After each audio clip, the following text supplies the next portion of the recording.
Testing 1, 2, 3. Testing 1, 2, 3.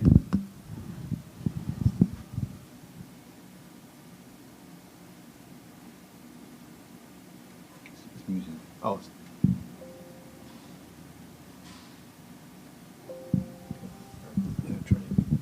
Testing 1, 2, 3. Testing 1, 2, 3. Testing 1, 2, 3. Testing 1, 2, 3. That's it. All right.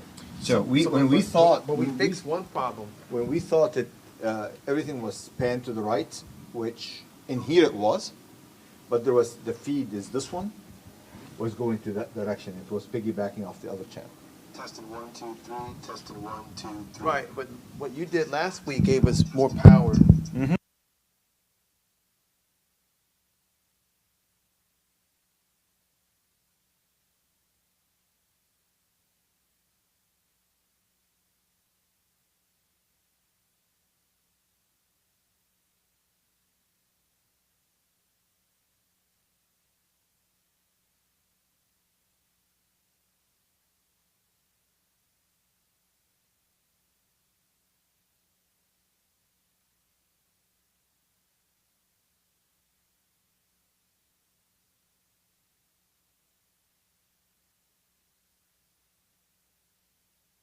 Testing 1, 2, 3. All right. Yeah, I don't want to bump it up too much because then you can get feedback. Try again. Testing 1, 2, 3. Testing 1, 2, 3. Now you have plenty of volume here. What you can do is we can pan it to the right just a little. Give more to the house. Testing 1, 2, 3. Okay. See what I mean? Okay, that. As long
Testing.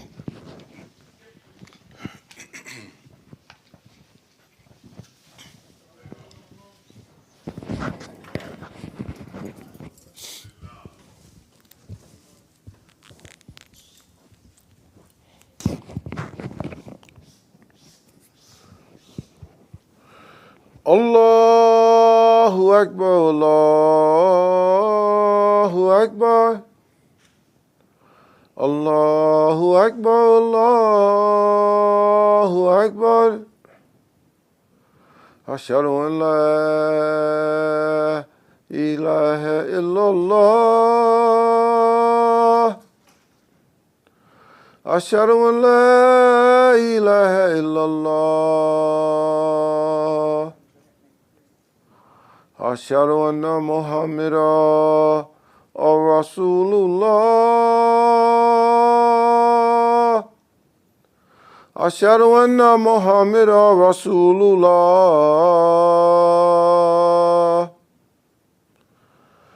Hayya ala salah. Hayya ala salah. Hayya ala falah.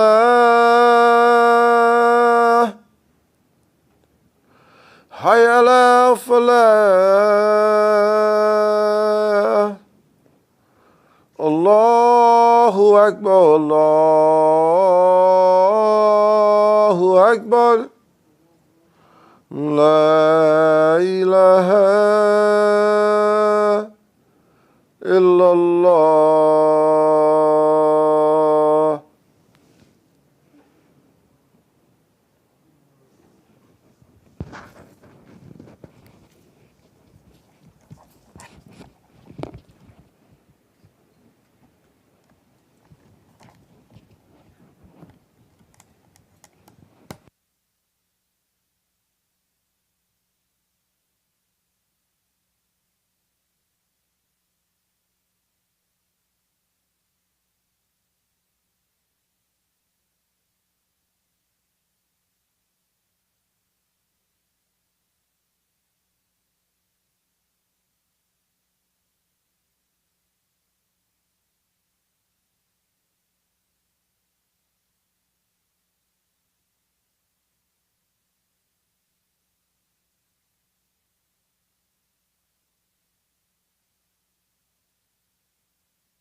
Assalamu alaikum.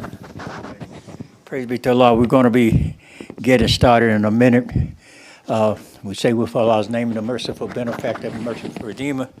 Praise be to Allah, the Lord of all systems of knowledge. We ask His help and we seek His protection. We believe in Him. We put our complete trust in Him. Mighty and sublime is He. We witness that nothing deserves to be worshipped except Allah and Allah alone. And we witness that Muhammad sallallahu alaihi wasallam, to whom the Quran was revealed as a servant, as a messenger.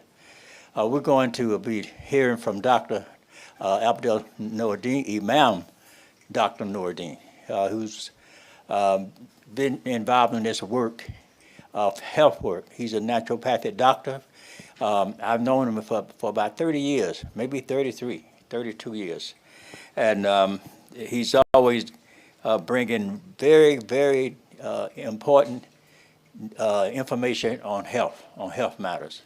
And all of us need to, at this point, be concerned about our health, particularly in the world in which we live right now. Not just the physical health, but also the mental and the spiritual health, holistic health.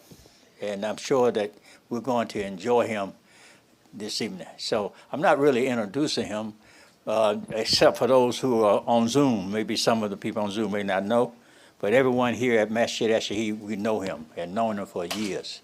So we thank you, Doc, for coming and being a part of this weekend presentations. And we inshallah, it will be a great educational experience for all of us. Thank you. Assalamu alaikum. Thank you. Wa alaikum salam.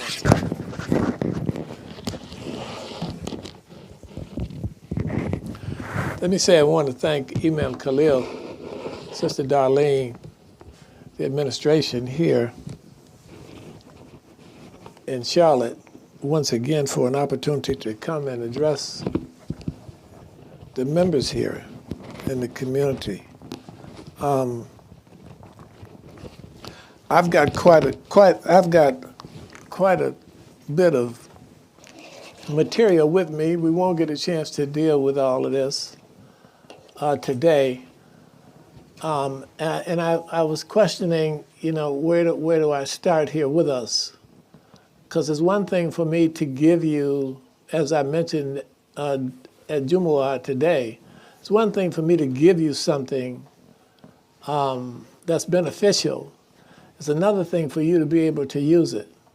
How do I get the most out of whatever I'm being presented with? That's the real objective, because mine is not to just give you something that is going to fade away as soon as you leave the premises, or once you get home, or a day or two from now, it's gone. When you know that it was something that was of value, how do I show you how to deposit it into the chambers of your mind, where in time, if you are consistent with the utilization of it, it starts to become competent behavior for you unconsciously, where you're unconsciously competent. And that's the real challenge. I mean, that's the method and means of ultimately creating the type of life that you want for yourself. And I need to increase the timing on this so that it won't keep going out on me. I can increase that, but I want to increase the timing. The display. Back to the display. Well, let me keep talking in time, because time is running on us, and I just have to keep it up here. How do you deposit what's necessary? First of all, let's get a picture, if I can. And this is recording me too, right? Okay, so I want to go up here, and let's talk about your mind first. The first thing is, we think in pictures. We think in pictures. if I ask you what your front room looks like, where you live at, you can tell me what your front room looks like. If I ask you what your automobile looks like, you can tell me that. If I ask you, what the kitchen looks like and where the refrigerator is, you can tell me that because we think in pictures. But if I ask you what your mind looks like, you can't get a picture of it because nobody's ever seen the mind. So you've never seen your mind. So if I say, well, what does your mind look like? You don't know. So there was a man by the name of Thurman Fleet. He got do y'all need light here? Could we have light here? Yeah. He got a picture of the mind. He created a picture of the mind for people so that they would have some type of indication of how the mind functions. What does it look like? And basically what Thurman Fleet said, that it's two aspects to the mind. He said there's a conscious part to it, and then there's a subconscious part to it. Conscious part to it, the subconscious part to it. And also what he connected with it was the body. And he said this was the body. And basically what he said is the conscious mind is the knowing mind. This is where we know things. This is where we store things. This is where we put the books at, in the conscious part of the mind. So we go to school and we learn and we educate this part of the mind. But this part of the mind here, this is the doing part of the mind. The subconscious part is the doing part. The conscious part is the knowing part, but this is the doing part down here. So even though you know things, doesn't mean that you're going to do them. If what you know isn't down here in the subconscious chamber of the mind, then you can know it all day, but doesn't mean that you're going to do it. So until you can move it from the conscious mind into the subconscious chambers of the mind, then you're not going to do it. You can think about it. You can say, I believe it. You can say, I know it. But you're not going to necessarily do it until it gets down here. So this is the emotional part, basically the emotional part of the mind also. This is the emotional part of the mind, and this is the knowing. The knowing part of the mind. So what we do is we have to if we want to be congruent, or we want to have what they refer to as praxis. Praxis.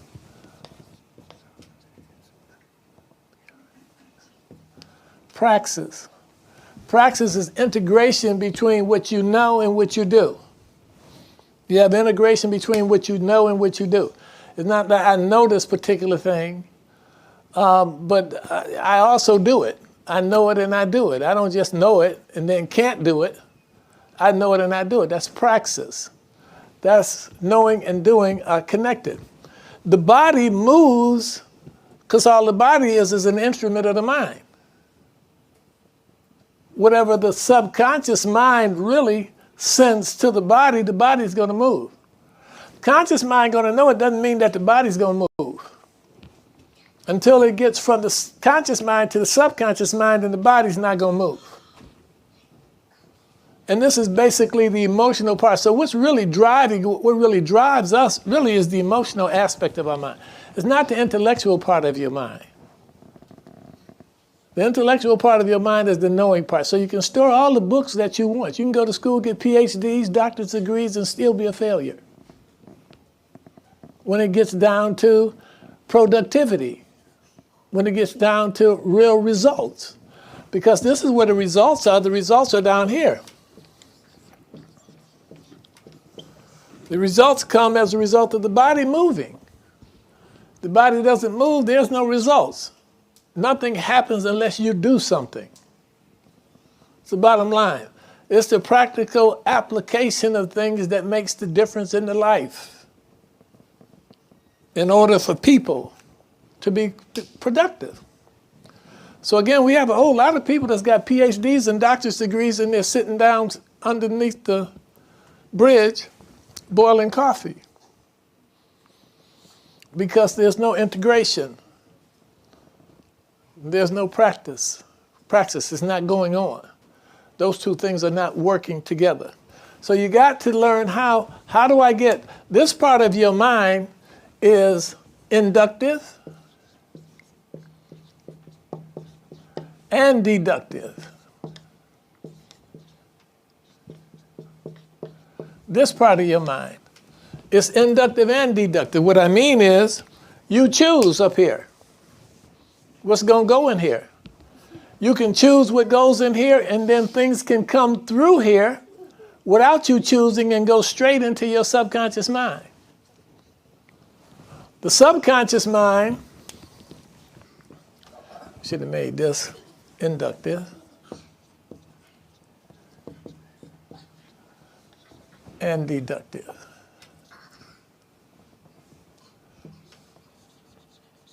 And deductive. So the inductive is inductive and deductive, but this part of your mind is only deductive. This is only deductive. Meaning what? It cannot choose what goes into it. Whatever you tell it to go into it, that's what it's going to do. It can't reject. So what does this tell us? This tells us that you can put whatever you want to put in here, and it's going to function. It's deductive, meaning it can't choose. It's creative, meaning it will materialize things. And it is subjective. Or what I mean is, it will take suggestions. It would take whatever you're suggesting to it. It's going to function based on it. That's your subconscious mind. So once you get an idea over here into the subconscious mind, then it'll cause your body to move. Till you get it from here to here, the body is not going to move. I don't care how I'm telling you, we can look at people and say, oh, that person is very smart. Well, they're really not smart at all. I mean, they got a lot of degrees. They got bachelor's degrees, master's degrees, doctor's degrees. But when you look at the life in terms of its function, it doesn't testify to the education of the conscious mind. Can you all see what I'm saying? Okay, so that's a fact, because all of us know things that we don't do.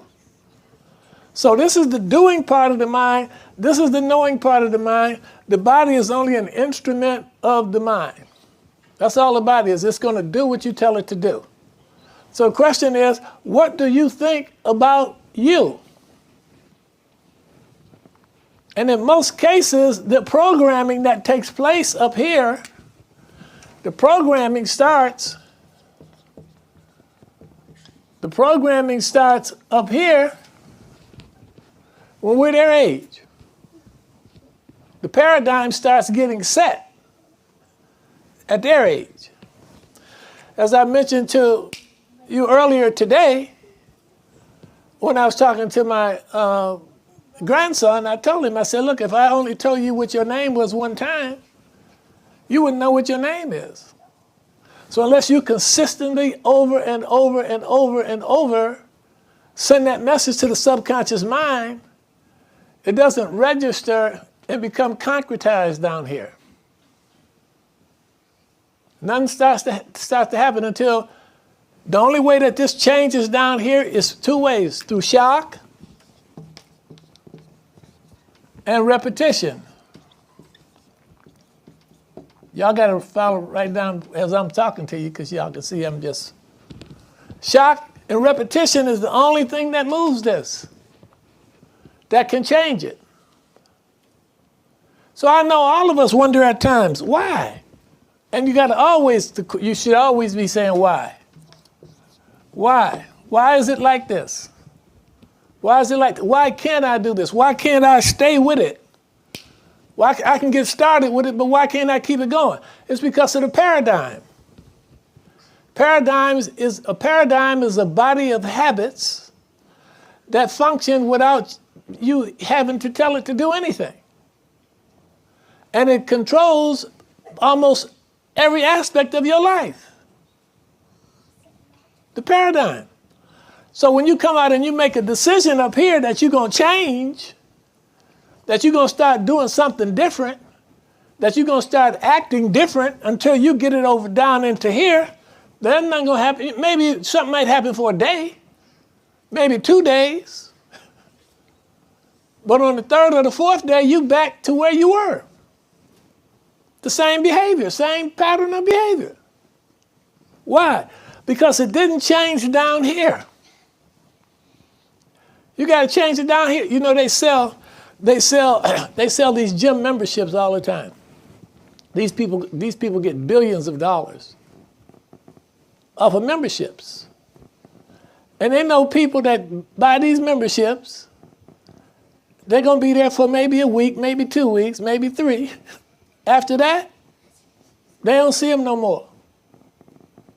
Well, because the thing that they know is, even though they made the decision that they wanted to change, until you change this down here, then they're not going to be consistent at it.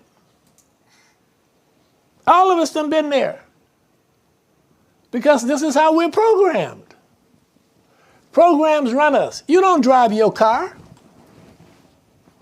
You already know that you can start driving, get into your car, crank it up, go from here to home, get in the driveway, wonder how you got there. Because your body drives it. Once you condition it, once you train it, then the body drives it. You're not driving it anymore. Well, that can happen with every aspect of your life, socially, spiritually, mentally, in terms of your finances, every aspect of your life. If you can get it over here, if you can get competent behavior over here, then you can function unconsciously competently. They call it unconscious competence. And that's what you want. You want to program this for success. The only way that you're going to do that, you come in contact with successful stuff, successful material. Let me pull something else up here right quick for you all.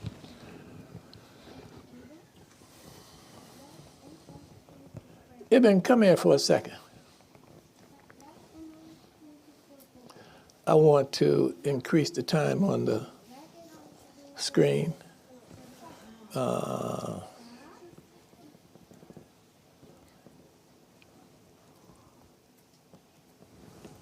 Let me come out of here. Before it goes to sleep. Yeah. I don't want to close this out. What did I do? Come out. Yeah, because I want to go to another. I think it's this one here.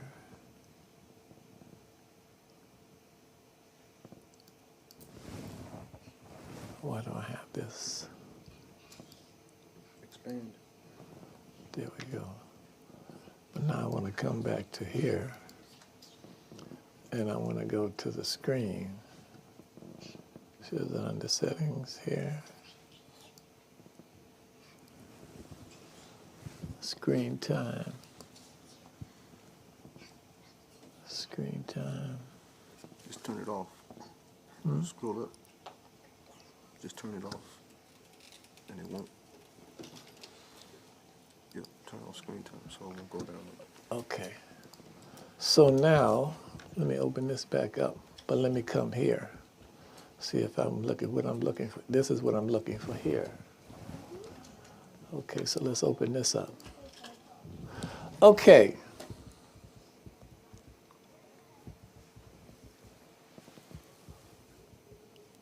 It's like Control plus.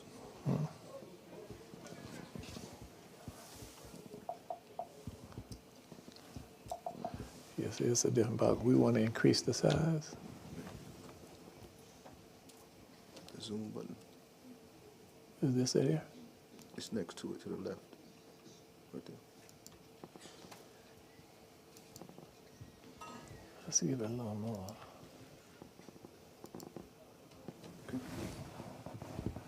Okay, so the only way that you can change behavior, first of all, this is the plane of polarity. On this plane, you got ignorance and you got knowledge. These are the opposites. You know, on the plane of polarity, it's up, it's down, it's in, it's out, it's back, it's forward. It's yes, it's no. It's ignorance and it's knowledge. Ignorance leads to worry, doubt, and indecision. Correct? Would you all agree? Ignorance leads to worry, doubt, indecision.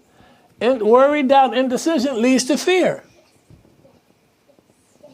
The opposite of this is knowledge. The only way that you can get over here to faith is through study and understanding. Only way you can get to understanding is through study. And you can't just study anything. You have to be specific as to what you're going to study in order for life to change for you. Because look, what ignorance is going to do. Worry, doubt, indecision, fear. Fear leads to anxiety. Anxiety leads to depression. Depression leads to sickness. Sickness leads to disease. Disease leads to death or disintegration. That's the process. On the other side of the polarity is knowledge. Study leads to understanding. Understanding leads to faith. Faith leads to well-being. Well-being leads to health, wealth, happiness, abundance, or creation. So it gets down to really, once you get over to this side, what do you want? Because that's what this is all about. What really do you want? Because you can put anything down here in the subconscious chamber that you choose. Why? Because the conscious part of the mind is inductive. The conscious part of the mind is inductive and it's deductive. What I mean is it's choosing. You're choosing what it is you want to put into the subconscious chambers of the mind. That didn't work, did it? You're changing what you're going to put into the, you deciding what you're going to put into the subconscious mind, into your conscious mind. What books? You can read comic books. You can read baseball cards. Or you can read other information that's designed to empower your life. You're deciding that. That's the conscious mind. But just because you decide those things and you start putting those things into your mind, if you don't know how to deposit them into the subconscious mind, then the body is not going to change. The body is not going to move in the direction to produce the results that you're looking for. That's the key to the thing. Can I get it over? You got the Quran. You got the Quran. But can you get it into the subconscious mind? Deep into the subconscious chambers of the mind. This is why these extra prayers and things are essential and important. Why? Because it's that extra effort that started. I told you two things. In order for you to change your subconscious mind, either it's shock or either repetition. In certain cases, only super efforts count. Regular efforts don't count. You say you want to change? It's more than a notion. I mean, yeah, you got to really get up for change. I mentioned not too long ago it was here. If you roll over at night, you should roll out. Tahajjud really means to sacrifice. To sacrifice sleep. Something that we love. If you're not willing to part with things that you love, you can't produce the heat. Why do you think Allah has us right now saying no food, no drink, no sex during the daylight hours for 29 to 30 days? Why? That's a part of the basic, natural, biological functions that He has placed in your nature.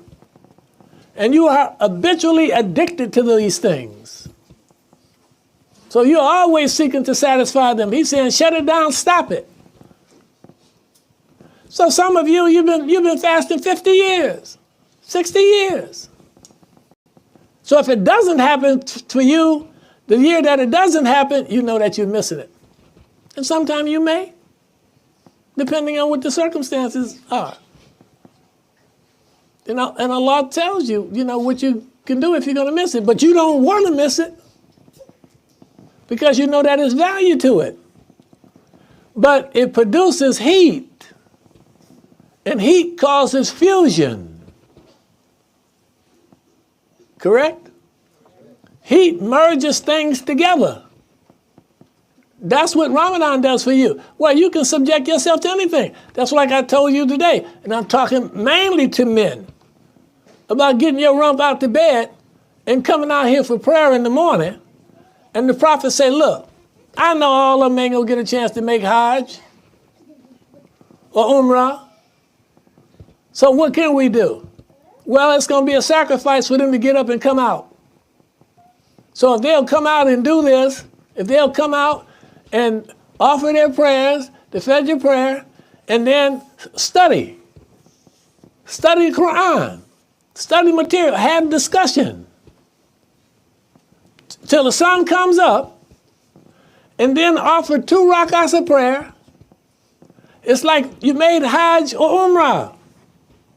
This religion is not so difficult for us that we can't get it done if we understand it. And then we're willing to practice it, apply it. So that's a huge thing for people who say, I may never go. Sisters can come out and do the same thing. There's no restriction for that to happen, but we have to be willing to pay the price. If you pay the price, you get the promise. Something starts happening into your basic nature when that heat, as you make these sacrifices and you start fusing together, oh, you start to get very strong. You're not gonna look. The paradigm, everything in your paradigm is not bad. Everybody in here needs to change the paradigm. You need to increase the paradigm. And as I said to you all earlier, most of you living based on somebody else's paradigm. They're living based on their father's paradigm right now. He's depositing, their mother's depositing into those children. Their mother is saying to them, they can be saying negative things or positive things, whatever they're hearing in the environment. So as the other slide that I had up for you all, the first question was asking, who and what is running your life? I took it down. But it said, who and what is running your life? Because what we have for the most part is the germ, the genetics is what's running the life. That's part of it. But your environmental factors are much bigger than what you got from your parents. Now you got something from your mother and you got something from your father. And it does make a difference. But for you to come out and say that I'm strictly confined and I got to function based on what my genetic inheritance is, then you've locked yourself, you imprisoned yourself to your genetic makeup. That's not the biggest thing. The biggest thing is the environment. What environment are you subjecting yourself to? What are you putting into your mind? What books are you reading? What seminars are you going to? What education are you trying to get? What do you want to be? I asked my grandson the other day, he's 18 years old, he's getting ready to graduate. Y'all give him a hand. He's getting ready to graduate in June. I said, look, I was with him. I remember I used to have to go to school for him every day, Khalil. He was a terrorizer. He was in 3rd grade, 4th grade, and he was a terrorizer. Every time he'd go into the classroom, he shut everything down. The boy up now, the boy getting ready to graduate. But I had to go in the classroom, sit there with him. I remember one day I sat all day just to embarrass him in front of the kids in the room. My grandfather sitting here with, and I was waiting on him to make a move that day. But he's grown. So I'm talking to him the other day. I said, okay, what do you want? He said, well, I want to be an entrepreneur. I'm going to show you exactly what I did. He said, I want to be an entrepreneur. I said, okay, no. I said, I want you to write down on paper what it is that you want. So he wrote down on paper. I sat there. It took him maybe 15 minutes. He said he wanted to be an entrepreneur. He said he wanted a 6-figure income. He put down something on some type of automobile that he wanted, the house that he wanted to live in.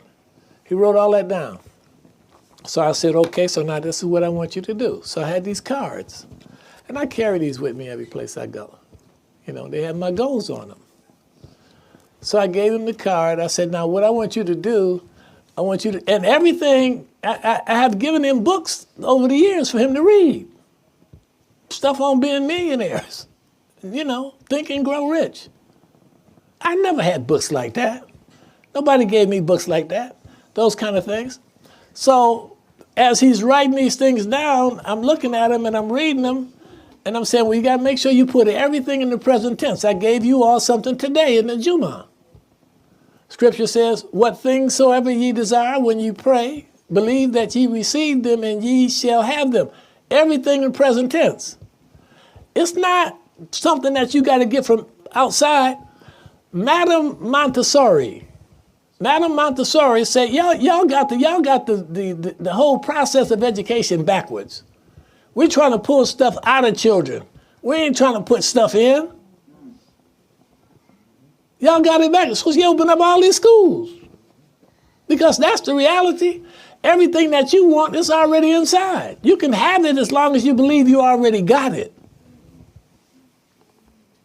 So the scripture is telling you how to think, but it's in signs, symbols, parables, myths. They've clouded it in a way to keep people out and to keep themselves in power, many of them to keep themselves in power.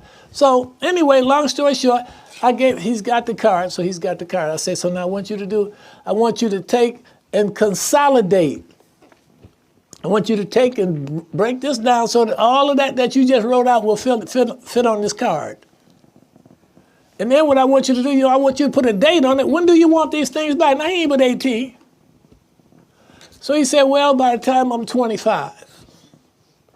I said, well, that's 7 years. So do you want to put on or before May 2030? That's what the time is going to be for him. On or before May 2030. He says he wants 6-figure income. And he says he wants this house, he wants this car, he wants so and so and so and so. So I said, I put it on the card. So he's going to put it on the card. So then what I told him, what you got to do now, you got to read the card every day. You carry the card in your pocket. And anytime you leave home without the card, you feel uncomfortable if you ain't got that card.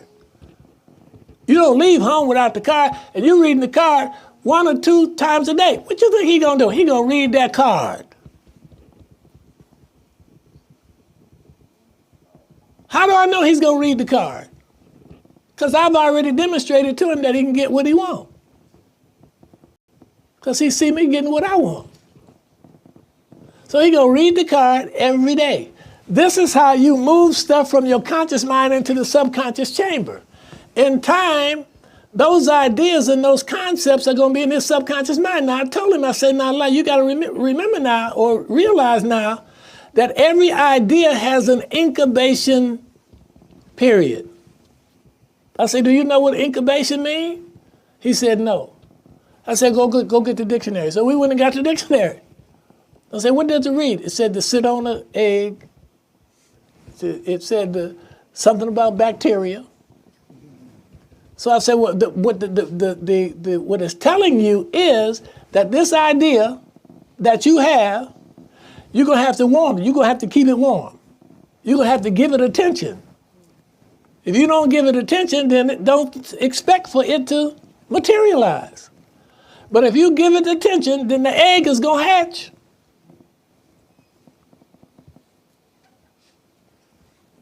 Every idea, and we don't know what the incubation period is. You don't know what it is for ideas. You want $1 million? Why not? See? And it's that simple.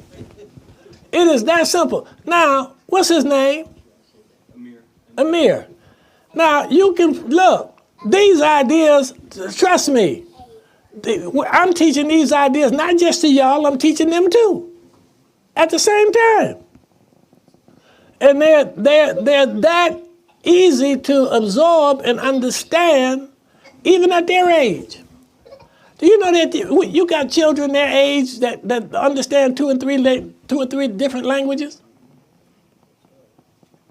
What we're capable of doing is it's just incredible. Humans. We set the limitations on ourselves about what we can have and what we can do. Oh, I don't think I can do that. Why? Why don't you think you can do it? Who programmed you to believe that you couldn't do it? It's not your basic nature. I talked to you today also about the uswa. Not just Muhammad's uswa.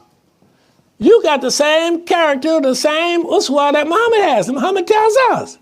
He said, I'm a bashurun. Just like you.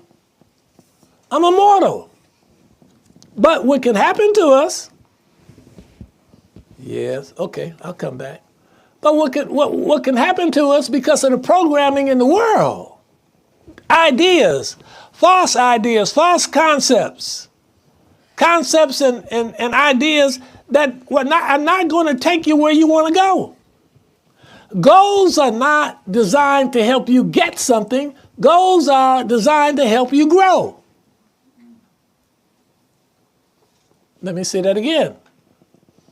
Goals are not about getting something. Goals are about helping you grow. Most of you've already reached some goals.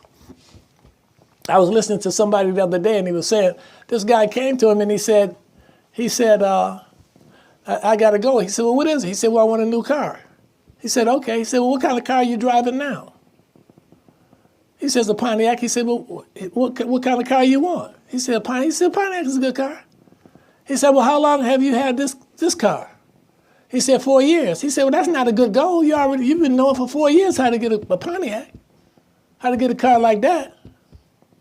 So then the next goals, this is what we call A goals. Goals that you've already accomplished. That's not really a goal. Then you got C goals. C goals are things that you think you can do. And you say, if this happens, then I could do that. If that happens, maybe I could do that. If this happens, maybe I could do it. Those are C goals. They don't really help you grow. The goals that help you grow are the ones that you don't know how you're going to get them. You just know you can, but you don't know how. I'm living in a house now. Connie and I are driving automobiles now. We had no idea how we were going to get them when we set the goals for them. We didn't know how we was going to get these things. All we knew was because we were functioning based on law, we knew we were going to get them. How long and when, we didn't know. All we had to do, this card says, I'm so happy and grateful now that I have. I'm so happy and grateful now that. That's where it starts at. I'm so happy and grateful now that, and everything is in the present tense.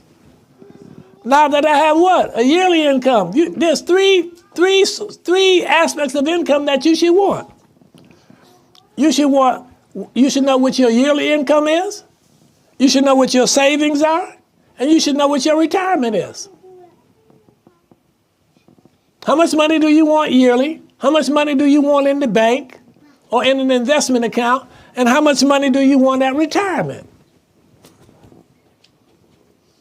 See, they don't teach you this in public school. You got to go into a private setting to get these kind of ideas.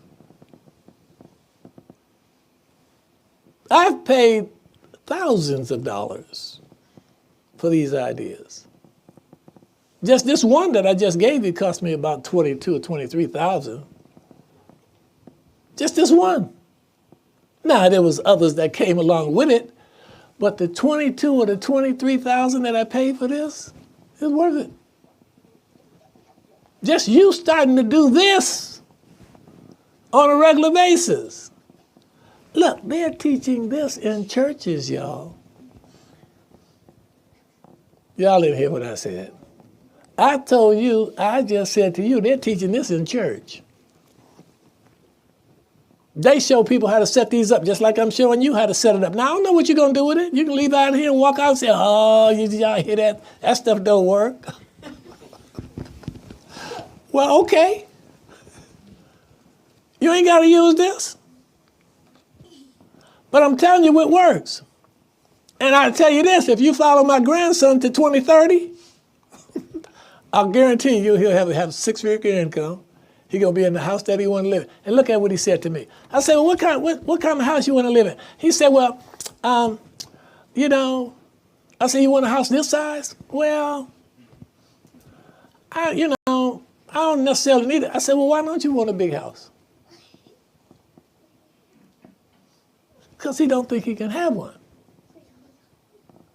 And I told him, I said, now this house that I'm in right here, this house ain't big enough now. I need more space now. In fact, not only do I need a bigger house, I need another piece of parcel so that I can build another building on. Because I got some other goals and some objectives that I want to do. But he was trying to say, well, I don't want a house that big. Not until when?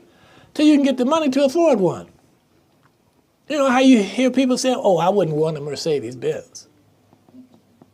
Well, you don't when you don't have the money to buy it. But when they get the money to buy it, why not? Don't tell me you don't want to jump higher. You don't want to run faster. Don't tell me you don't want to give more. Don't tell me you don't want to have more. You want more of everything. Don't tell me you don't want better. I know you want better. It's in your basic nature. It's in that uswa, that basic nature that Muhammad said all of us have. It's there.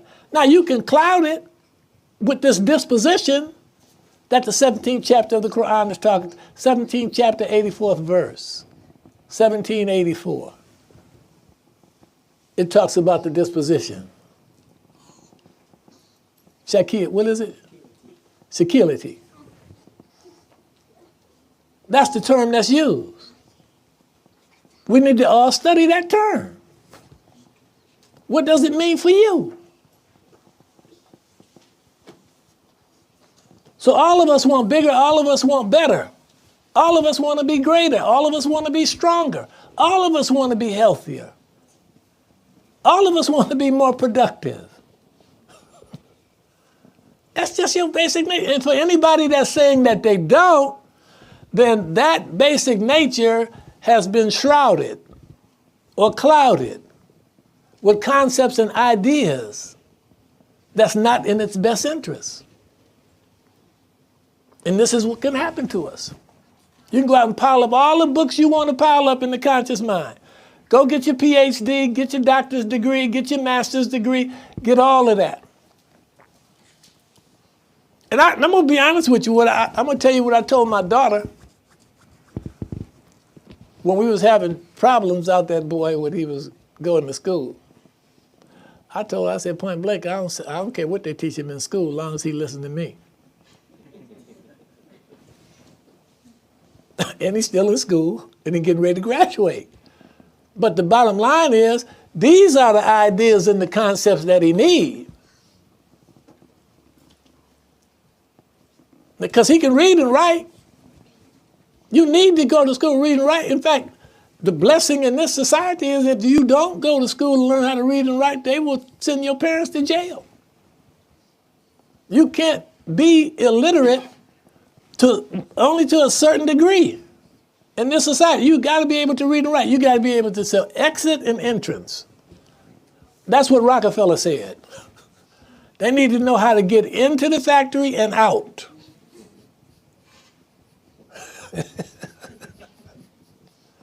That's what their thinking was. Beyond that, one for you to be independent. Look, 100 years ago, 150 years ago, y'all know I couldn't be talking to y'all like this. No way could I be sharing these kind of ideas with you. And it's only by the grace of Allah that I got these ideas. If it don't be for Imam W.D. Muhammad, I wouldn't have them. Imam caused me to go back to school. Yeah, when we was selling fish, selling eggs, selling whatever we was selling on the street. That ain't how the Imam came in 75. I was here in 72. Imam said, y'all need education. So I went back to school. And as a result of going back to, and look, the first teacher that I had, I mean, really that made a difference in my life, was a German, a Caucasian. Now, y'all know if I would have been holding on to Yaqub's history, there's nowhere in the world that man would have got a chance to teach me anything. So the man freed us. He cut us loose. And I worked with this man. I said, look, see time running already. But I worked with this man for 2 years. And I remember one day he said to me, this is a true story. His name was Bill Harris. His wife's name was Millie. Bill is gone now. God's mercy be on him. She's still alive. And Connie and I went to his place of business, their place of business.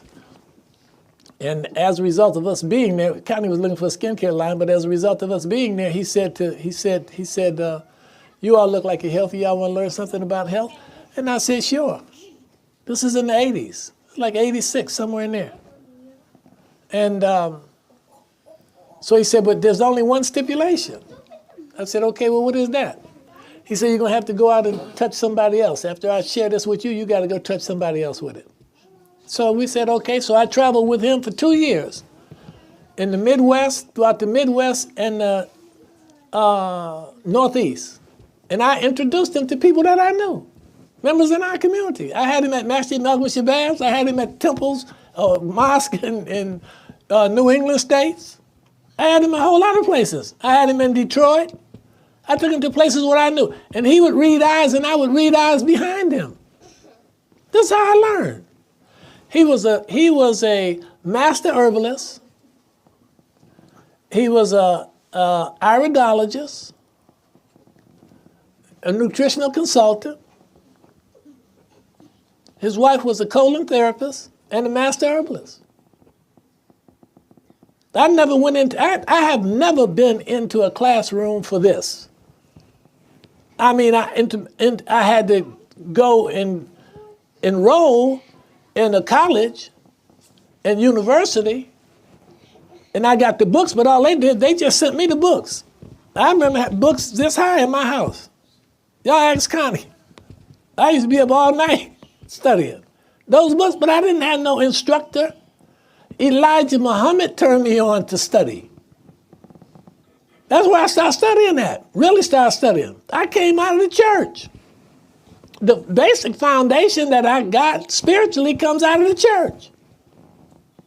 And then at 28, I meet the program of the Honorable Elijah Muhammad. The Honorable Elijah Muhammad turned me on, started me studying.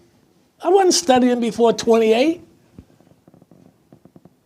Then I meet this man and his wife, and as a result of that, I'm now knowing that after 2 years of working with him, I got to learn more. I need more.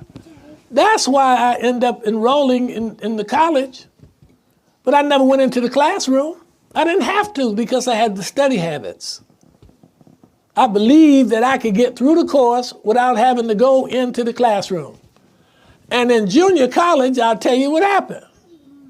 You know, because in junior college, we were the white man is the devil, the black man is God. And one of the teachers I had told me, he said, you behind the 8 ball. He knew who I was. I'm selling papers on campus. So he knew who I was. So he reading this material, and then I'm in his class. So he told me one day, you behind the 8 ball. I didn't do nothing but say, well, you ain't nobody but who I thought you was anyway. So that didn't do nothing but fuel me. You know, but these habits that we were blessed with, that we was this programming, the paradigm changed for me. When I met the program of the Honorable Elijah Muhammad, the program changed. Because what did he do? He started me studying every day. My understanding increased about me. I started getting more faith in me. And once those things start happening, my body starts changing. I'm doing certain things. I'm in a different environment. It's one decision, y'all. It's a Wednesday night. It's October 16th, 1972, in Buffalo, New York, at 512 Broadway. John B. Strickland was the minister. And I stood up that night. And the rest is history. One decision. But I was lost. Read Surah Duha,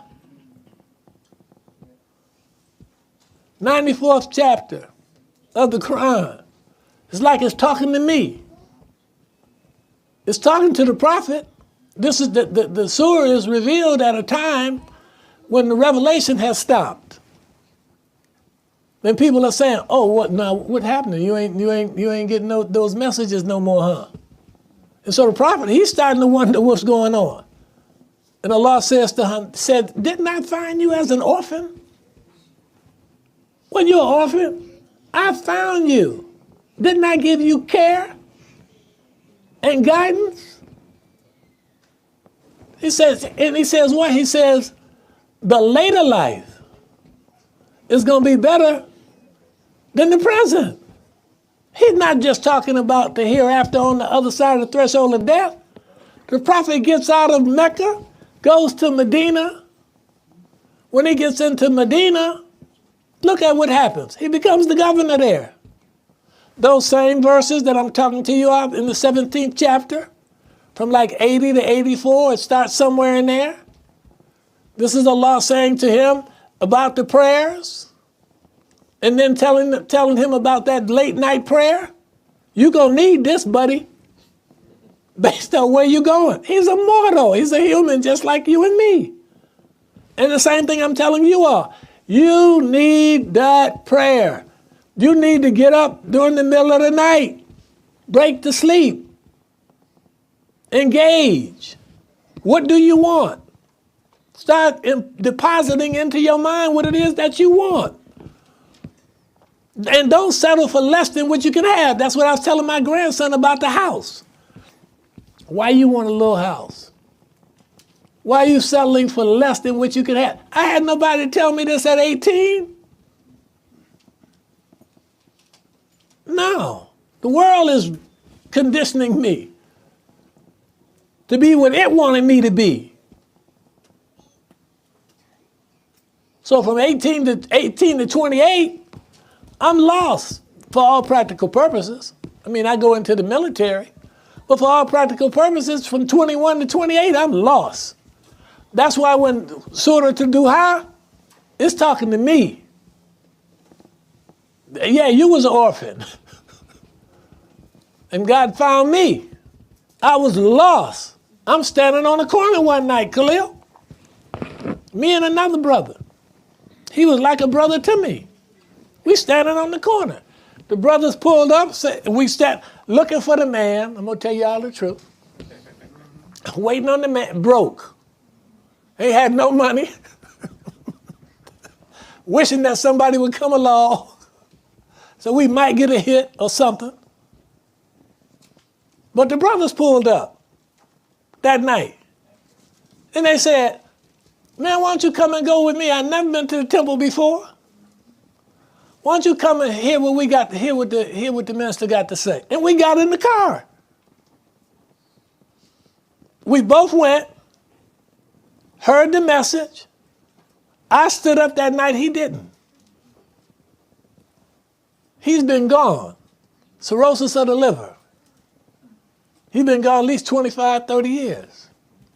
The only difference with what happened with him and me is I made a decision. And he didn't.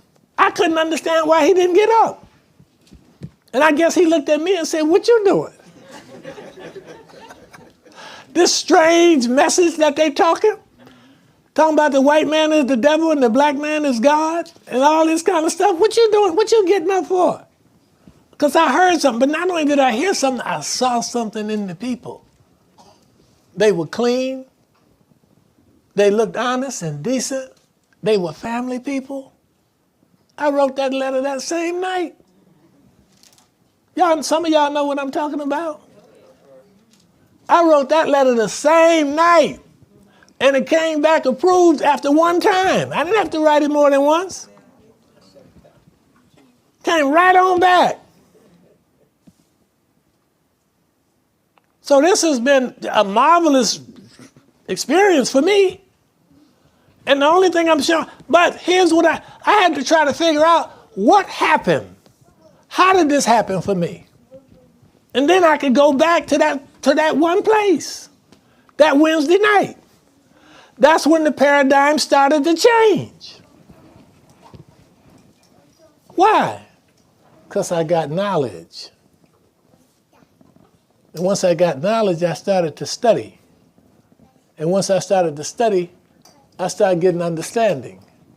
And once I started getting understanding, then I got faith. And the faith starts to lead me to a better well-being. That's the process. And it's the same for you. Muhammad is saying to all of us, when he's saying, I am a Bashirun like you, I'm a mortal just like you, what he's saying is, what's possible for me is possible for you. We're not going to become prophets. That's not going to happen. That's not what he's saying. But what he's saying is, God holds out something for all of us. All of us are hardwired for something. Something great. All of us. Not a soul in here that's not hardwired for it. You just have to be able to tap into it. Khalil found it. He discovered it. I watched y'all. I watched y'all following leadership. Adhering to leadership. I watched you all following your good sense. Here's the process. Revelation, history, science, and common sense. No, you didn't have to write that down. I said revelation, history, science, and common sense. I don't care what the thing is. I don't care what you're doing. That's the process and the formula that you should follow. So I watched you all use your common sense, your good senses down here in Charlotte. And I remember Khalil trying to tell me that it was more than 3 or 4 people there that day. It was a handful to what was in here today. Yeah, to what was in here today. The point that I'm trying to make, and I'm jesting with him and you all, when I say how many people was here the first time I came here into Charlotte, but it wasn't like this. The Sunday meeting that I had when I came here didn't have this many people in it. And the Jumu'ah surely wasn't like what was here today. And I've been here when there's been more people than what was here today. And this facility. So some of us, you just got here. I mentioned to you today, 3 lines of work. Some people want to come in the door. They just got here. They want to work in behalf of the cause, but they don't want to do no work on themselves. Then they find it difficult working with people, working with the other people in the community. So it's a process. If you follow it, you can get what you want. Don't tell me with the numbers that you got in here right now, that you all have in here right now, if everybody goes to work on themselves, you have to become successful in your own individual right. But you lose something when you become a part of community in terms of individuality. You have to understand that, just like when you get married, you lose some of your individuality. And if you're not willing to pay that price, you ain't gonna stay married for long. It ain't gonna work out. It's a give and take situation. Sun don't shine every day. Connie and I have been together now almost 50 years. Y'all know it's been peaches and cream every day.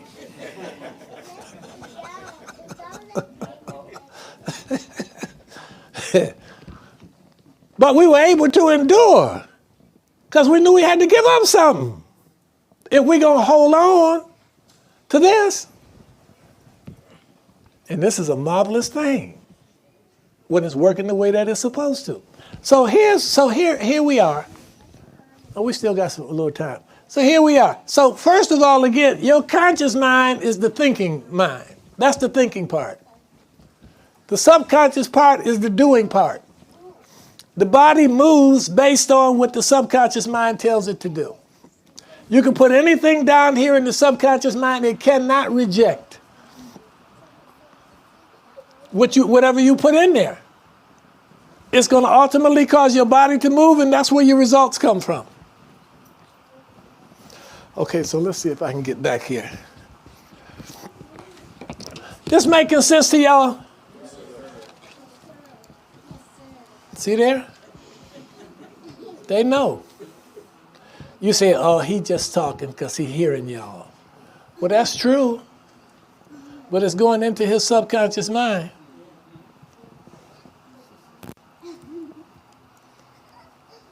And I can tell you this, if he kept listening to me, if he keep listening to me day in and day out, it wouldn't be long before he'd be up here teaching you what I'm teaching you. Now, wouldn't that be a good thing? Yeah, and that's how it works. We can transfer. See, here's another thing. Many people who are successful don't know why they're successful. I'm showing you why. And how the paradigm is actually formed. You can create any paradigm that you want, change any paradigm that you want, but you have to be consistent. Repetition, space-time repetition basically is the biggest key that's used, as opposed to shock. Shock can change some things quickly, but most people use space-time repetition. That's the key to it. So just decide what you want, and then start go get the material that's going to build what you want built down here in the subconscious chamber. So you see what this process is here. Let me go back up here. So I asked the question here. Who and what has control of your life? Genes or environment? Ideas or programming? Do you know? If you believe genes control your life, then you are a victim of your heredity. This is Bruce Lipton. Go read his books. He's worth reading. Epigenetics. Bruce Lipton.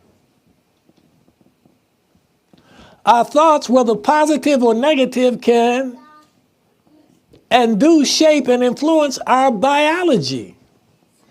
Our belief in this is referred to as epigenetics. Now, you know your thoughts affect your biology. I could stand you in this corner right here and threaten to sick a dog on you, a ferocious dog on you. Your blood pressure is going to go up. Your heart is going to start beating faster. You're going to start to try to get into a little small ball. You're going to try to get out of sight if you can. So our thoughts affect our biology. What we see or perceive in the environment affects our genetic behavior. I need to switch over here. I got to get down back over here into the lower story, particularly for sisters. What we see or perceive in the environment affects our genetic behavior. Your consciousness must support you in your health. Because what's the reality? If you don't believe that you're healthy, you're not going to be healthy. Health is a state of consciousness. Anything that you believe is true, whether it's a lie or the truth. Here's something that Neville says. Your life is in your consciousness. If we take your consciousness from you, life is gone. Am I right or wrong? Well, you say, no, life is still here. No, life is gone for you. If we take your consciousness, the life keeps moving on, but without you. Everything that you see out there is in here. You don't understand it from that standpoint. Your life is in your consciousness. I got to come out of here. I got to take you all to somewhere else quickly because the time is running. And I want to do this particularly for the cooks in the house. What did I do here? I came out of here and I went here. How did I get over here, Ibn? Before I closed this out. What did I do? No, here we go. Okay, there are 4 essentials. This is the importance of water and salt. I'm sorry I got to move y'all like this, but we don't have a whole lot of time. The importance of water and salt. Now, if you want to preserve your life, then you got to understand this, really understand this. Those 4 essentials or those 4 vitals are oxygen, water, sodium, and potassium. Oxygen, maybe you got 3 minutes without it, maybe 4. Water, you may have 2 weeks. Sodium and potassium, you're gradually losing your life if you don't have it. You have to have salt, but not table salt. No salt, high blood pressure. Table salt, high blood pressure. Let me say that again. No salt, hypertension. Table salt, hypertension. You have to have sodium. Your potassium you can get from your fruits and your vegetables.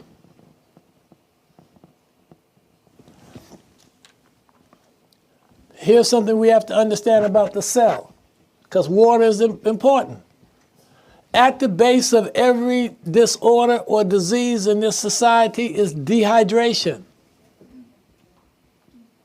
Dehydration. Not enough water. That's everything. Diabetes, hypertension, cancer, autoimmune disorders, asthmatic conditions, allergies. At the base of it, dehydration, obesity, dehydration. I mean, you name all of it. Parkinson's, dehydration. Dementia, dehydration. Is at the base of it all. You got to make sure you're getting enough water every day, and you need sodium.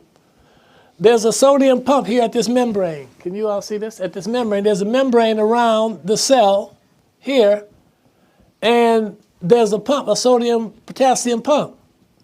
Most of your potassium is inside the cell. Most of your sodium is outside of the cell. But you have to have sodium. In order to get water or H2O into the cell, you have to have magnesium. Science tells us all life comes from seawater. And seawater is comprised of 92 minerals. In those minerals are sodium and chloride, 30% sodium, 50% chloride. That's what makes up table salt. If you injected that into your veins, it would kill you. Now, most of us don't know that. But if you injected sodium chloride into your cell, into your veins, it would kill you. You find sodium chloride on every table, particularly in every restaurant you go into. And most of you are cooking with sodium chloride now. That's not the best salt.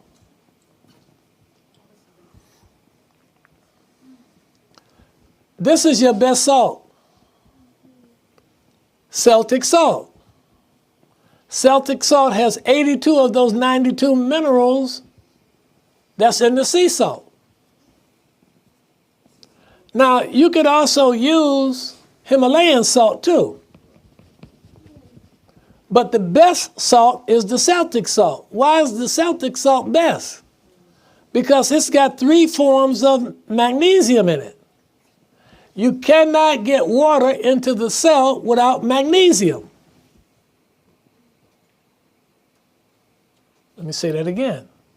You cannot get water into the cell without magnesium. And I just shared with you that dehydration is at the base of all of these disorders. So you can be drinking water and still be dehydrated if you're not getting water into the cell. So the Celtic salt has magnesium bromide, magnesium sulfate, and magnesium chloride in it. You got 3 forms of magnesium in Celtic salt. Now, what is the best way for you to use this salt in order to get it into the cell? This is what you're going to do. This is what you're going to do. You're going to take some of that Celtic salt and put it in the palm of your hand, about the size of a pea. Doesn't have to be any bigger than that. And you're going to put it on the tip of your tongue before you drink your water, so that you can get the water into the cell. The magnesium will escort it into the cell. Yes. You're going to take and put salt in the palm of your hand, this Celtic salt in the palm of your hand, some in the palm of your hand, about the size of a pea. It doesn't have to be bigger than that. It doesn't have to be the size of a dime. Whole Foods. Whole Foods, any of your stores like that, you can get Celtic salt. You're going to put it on the tip of your tongue, then you drink your water. You say, well, how long do you have to do that? After a while, the sodium factors will start to build up in the blood. And now as you drink water, the body will start to absorb more of the H2O because of the magnesium. This is crucial if you want to deal with hypertension. You just have to be consistent. Yes. So you said every time you get ready to drink some water, put a little bit in. That's where you start at. That's where you start. Put some on the tip of your tongue. Just dab your tongue in it. You have to have sodium in order to be healthy. Let me move on.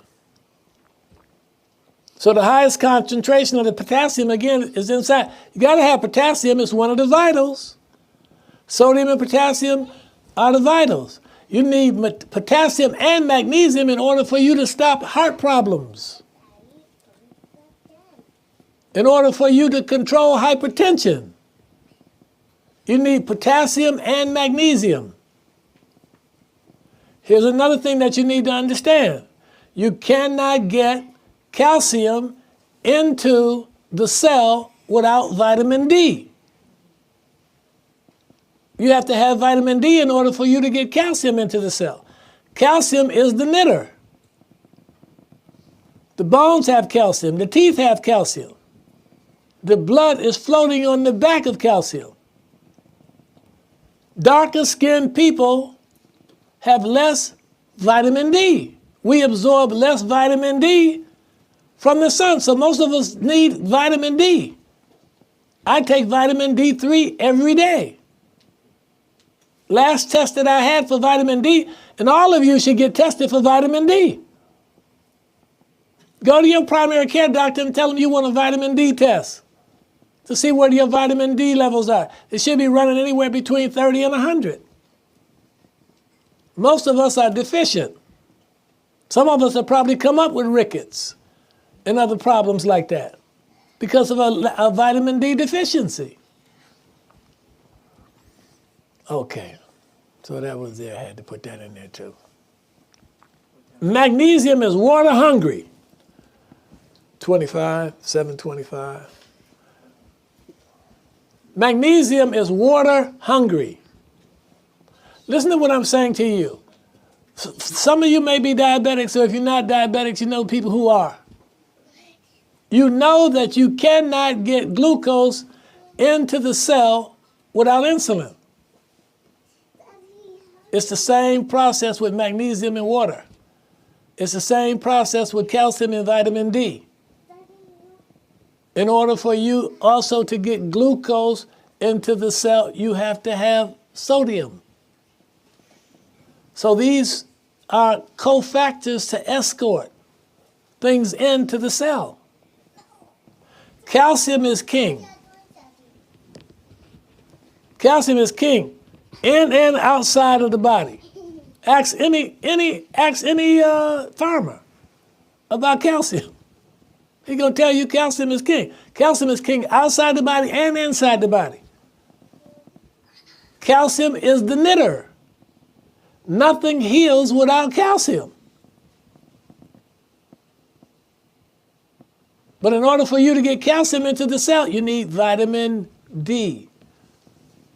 So again, I'm saying to you, ask your primary care, and you got regular tests, the regular tests that they run, in most cases, they don't even check your vitamin D. You got to request it in order for you to get what you really want. Calcium governs the cellular delivery of all minerals because it's involved in the uptake of minerals across the cellular membrane. Calcium is in the bones, in the teeth, in the blood, floats on the back of the blood. Calcium is the knitter. It repairs damage to the tissues. What is vitamin D good for? Together with calcium, vitamin D helps to perfect older adults from osteoporosis.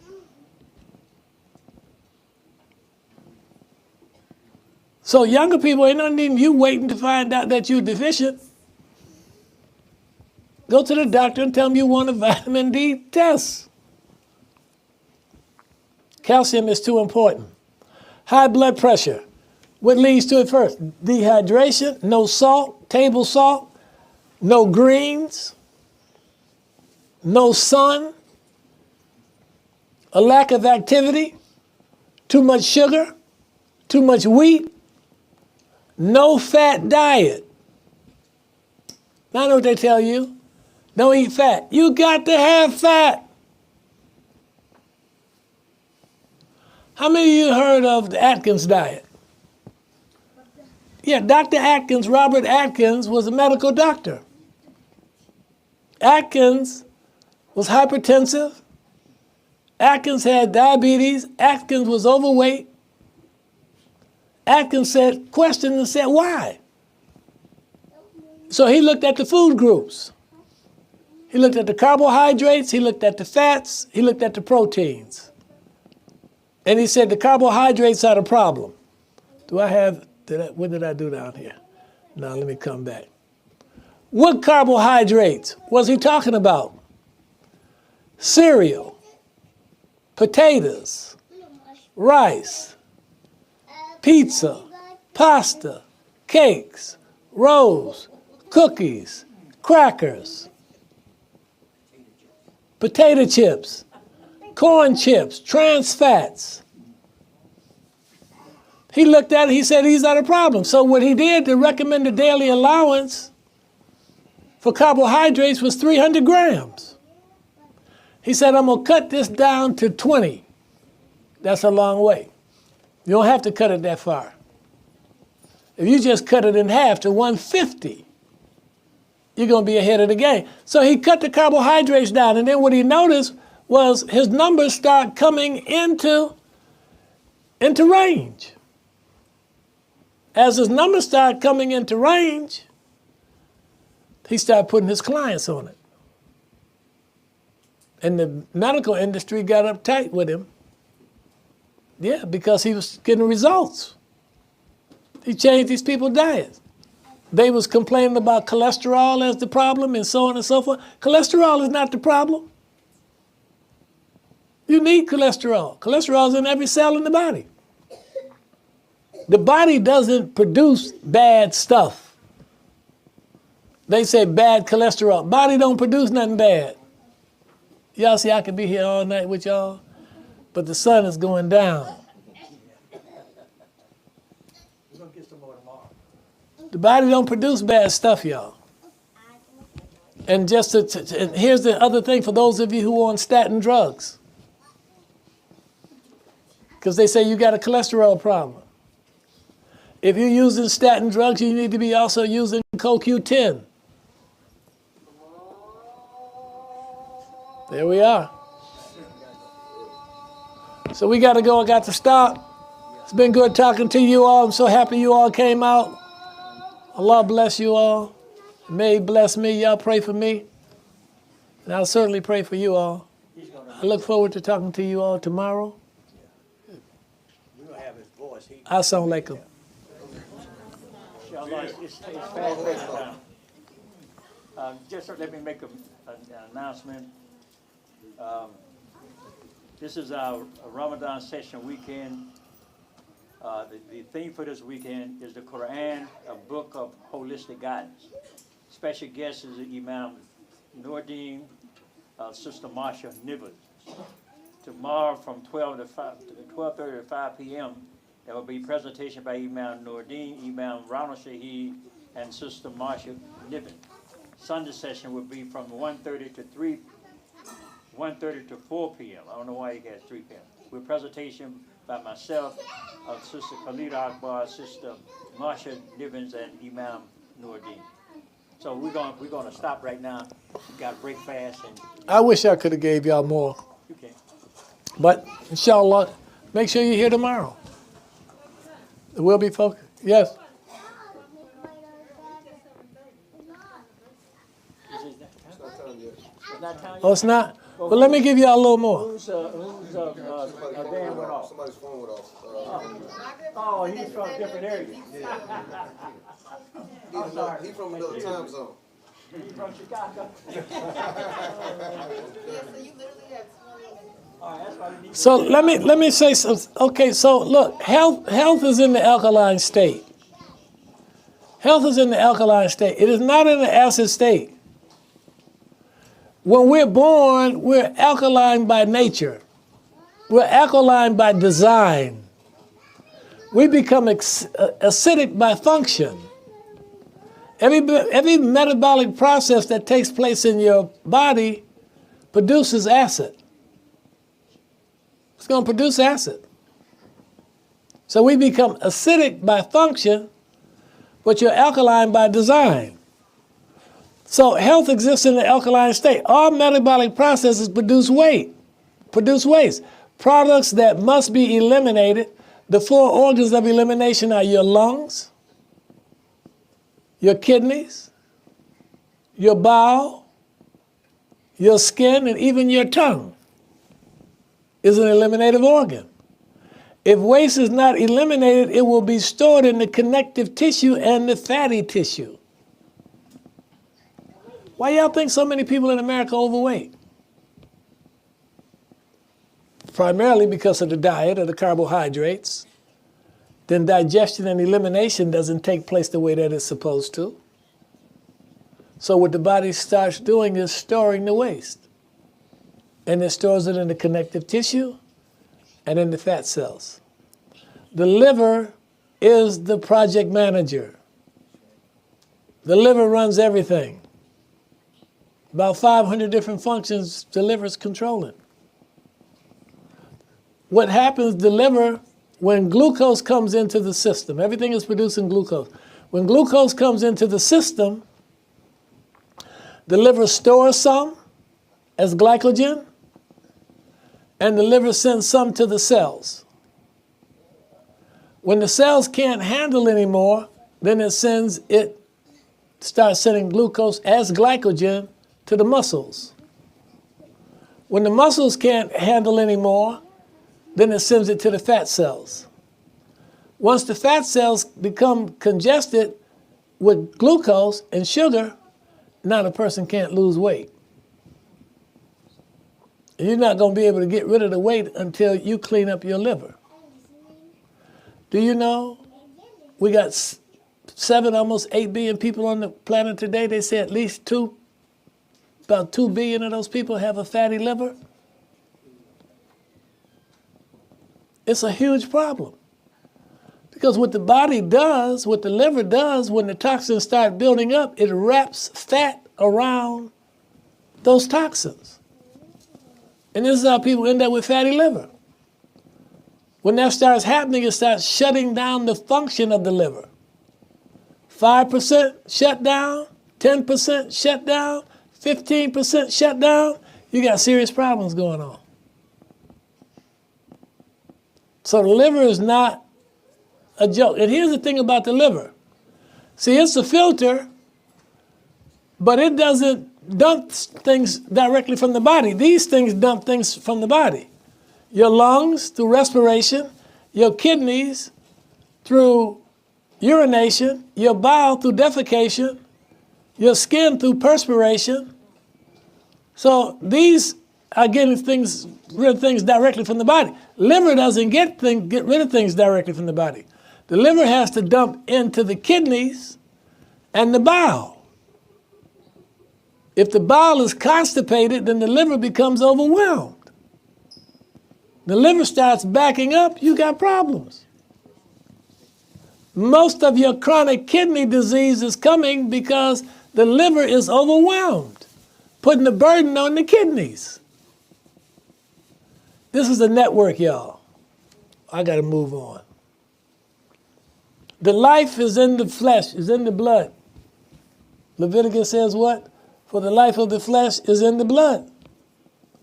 Holy Quran says what? They say they ask you what is lawful for them as food. Say lawful unto you all things that are good and pure.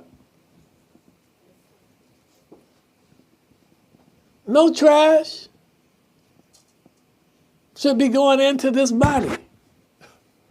Clean stuff, pure, but you got to know what those things are today.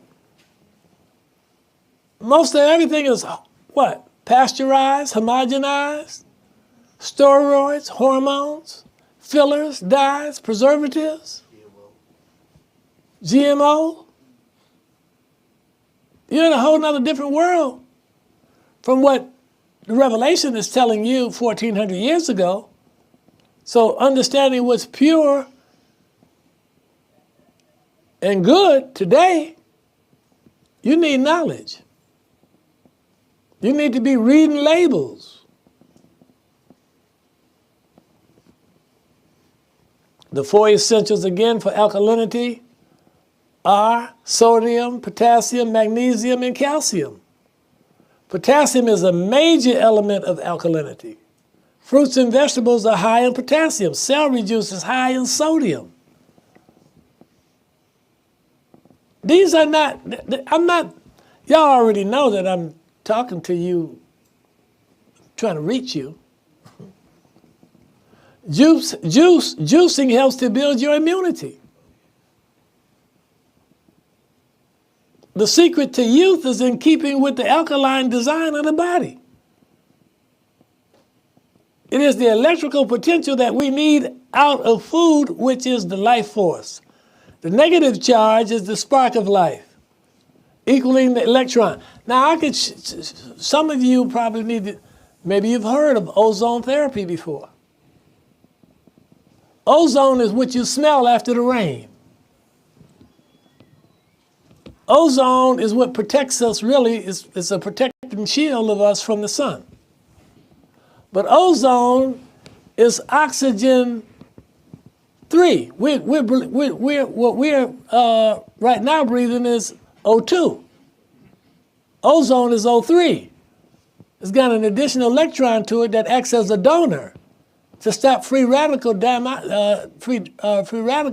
and free radical pathology. All of you, see, y'all need to get in touch with me. Look, if you go to my website, I give you a free 30-minute consultation. drnurridin.com. DRNURIDDIN, drnurridin.com. Give you a free consultation, 30-minute free consultation. Because some of these things will literally change, almost change your life overnight. Particularly if you got health problems. And there's no needing you waiting until things have gotten to the point where they crystallize or concretions start to develop in the system. And then it's difficult for you to move them.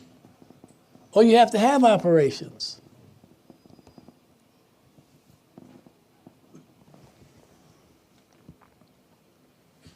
Another word for hydrogen is acid or proton. The body needs to run on the electron or alkalinity. Your brain, your heart, your body doesn't run on sugar. They run on electrons. The body needs, a body's need for things to run on to build energy, chlorophyll, oil, water, and sodium. Alkaline water is a must. We're talking about acids and bases, the science of logarithms. Blood is normally slightly basic, with a normal pH range of about 7.35 to 7.45. Usually the body maintains the pH of blood close to 7.40. A doctor evaluates a person's acid-base balance by measuring the pH and levels of carbon dioxide and acid and bicarbonate, a base in the blood. We can go on. Let's look at the stages of disease here before we start. Stages of acidosis. What's the first stage? Loss of energy. Second stage, sensitivity and irritations, as in IBS, irritable bowel syndrome, and Crohn's. These are major pieces. The fourth thing, inflammation. The fifth thing, hardening of soft tissue, induration, including lupus, Lyme, fibromyalgia, hardening of the arteries, plaque. 6, ulceration. 7, degeneration, cancer, heart disease, stroke, AIDS, ALS, MS, diabetes. These are the processes. This is what starts happening to the body. When it starts breaking down. Under what? Under the influence of acid. Basically, as naturopaths, what we say the only disease is acidification. The body's acid. If you feel pain, it's because of acid. If you got acid, you feel in pain. Yes? Is acid, does it come from like a accumulation of mucus? Mucus is a buildup. Yeah. It's a buildup of it. Okay, y'all. I got to stop. Again, thank you very much. Don't you got products for sale tonight? Yeah, they're in there. Yeah. For those, yeah. We're gonna be here, you can, he has products. You're getting ready to set up in there? Yeah, we're gonna set up here because we packed out there, so we gotta start bringing people in and stuff like that. Where you want me to set those up? I'm not sure. We'll find somewhere. Okay. Thank you all very much. Assalamu alaikum. Takbir. Takbir. After this, we all should be healthy. Wa alaikum salam. When you first started, years ago, Baby, you got that on video? you were a junior doctor. Now you're a senior doctor. Praise be to Allah. Oh, yeah. Get out there. Whole big difference. Alhamdulillah. Excuse me. Well, that's the evolution. Expose people to it here. Because, you know, they look, man, we got people, we got vegans in here. We have all these different diets. People don't follow the Quran. Oh, yeah. No, I know. Sure. I don't go overdo it on you, but I do eat them. Yeah. Basically, Thanks, Ibn. Yeah. Oh, and then show me how to move this so that you can get the the Jumu'ah.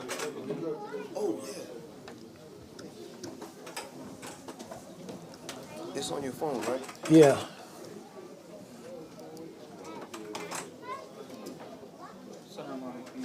Wa alaikum salam. Jazakallah khairan. Alhamdulillah.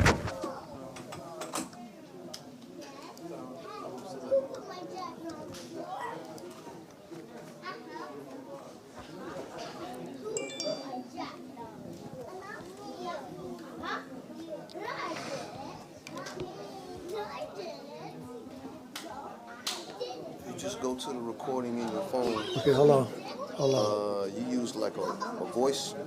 Is No, that it right there? this is it here, and this is it today. Sugar Creek. This Is that one. it for 46 minutes? Yeah. Okay, hit those three dots right there. In the top right corner, the little blue. Yeah. Button for share. Okay. And you can share it with me. Let me see. My phone number.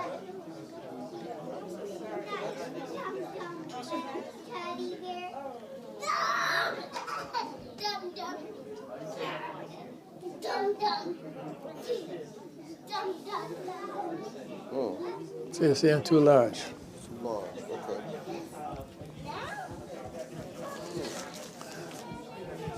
Can you take it to the cloud and send it to you? Backup would be. It's about 3 minutes, inshallah. You got 3 minutes? They took the call.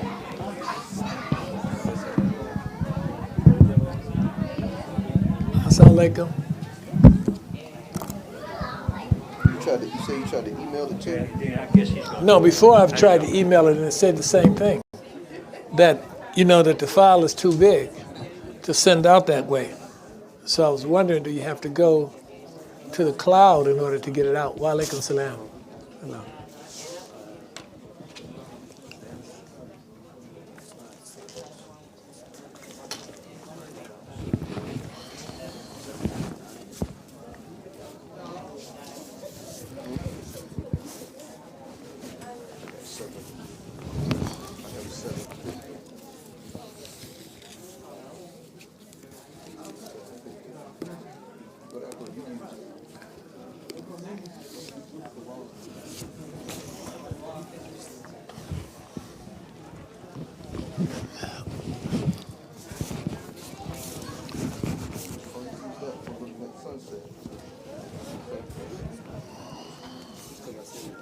It got sit in the cloud, so I'm thinking that may work. Assalamu alaikum.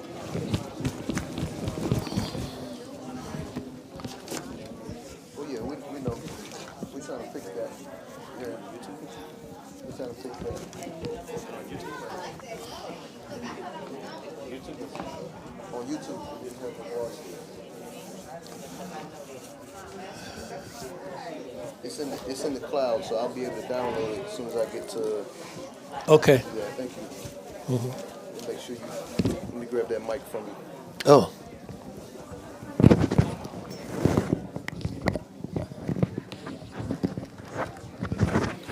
Thank you, ma'am.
الله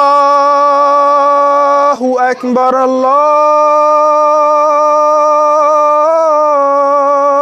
الله أكبر الله أكبر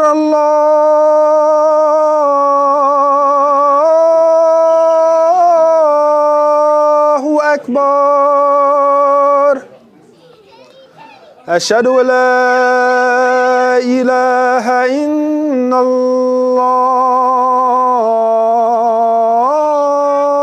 الله أشهد أن لا إله إلا الله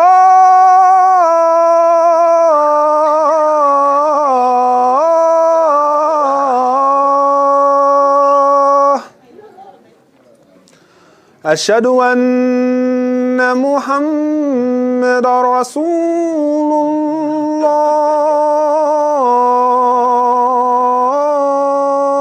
الله أشهد أن محمد رسول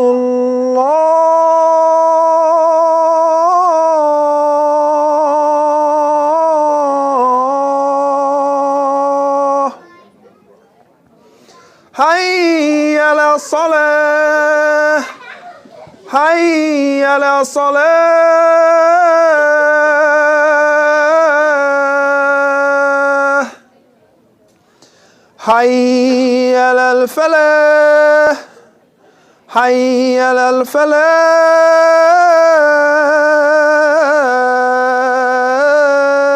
الفلاح الله أكبر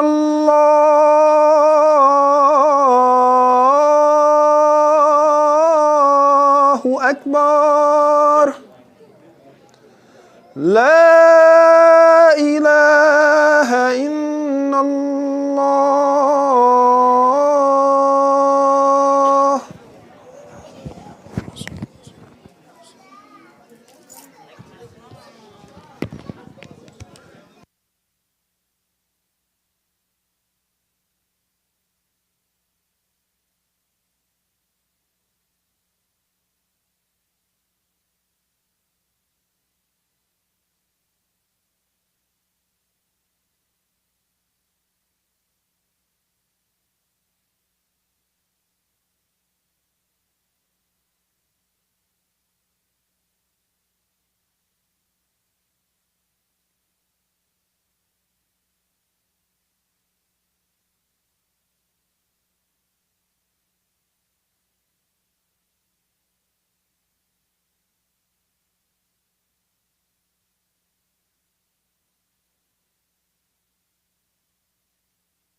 الله أكبر الله أكبر الله أكبر الله أكبر أشهد أن لا إله إلا الله أشهد أن لا إله إلا الله أشهد أن محمدا رسول الله أشهد أن محمدا رسول الله حي على الصلاة حي على الصلاة حي على الفلاح حي على الفلاح قد قام لصلاة قد قام لصلاة الله أكبر الله أكبر لا إله إلا الله.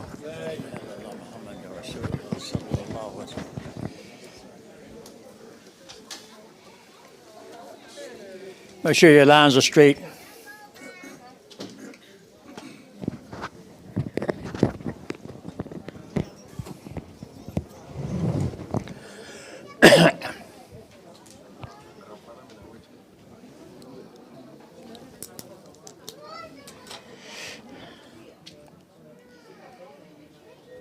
Allahu Akbar.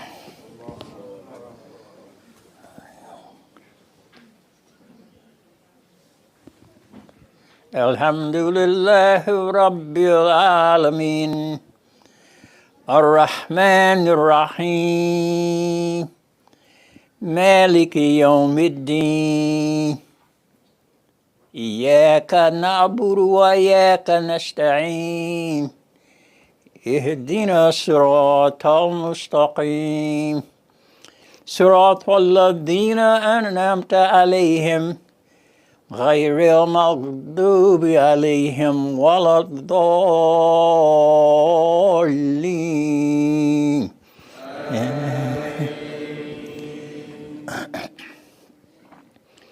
ألف لام ميم ذلك كتاب لا ريب فيه هدى للمتقين الذين يؤمنون بالغيب ويقيمون الصلاة ومما رزقناهم ينفقون والذين يؤمنون بما أنزل إليك وما أنزل من قبلك وبالآخرة هم يوقنون أولئك على هدى من ربهم وأولئك هم المفلحون إن الذين كفروا سواء أنذرتهم أم لم تنذرهم لا يؤمنون ختم الله على قلوبهم وعلى سمعهم وعلى أبصارهم غشاوة ولهم عذاب عظيم. الله أكبر. سمع الله لمن حمده. الله أكبر.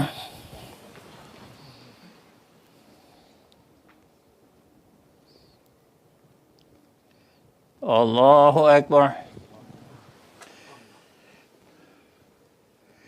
الله أكبر.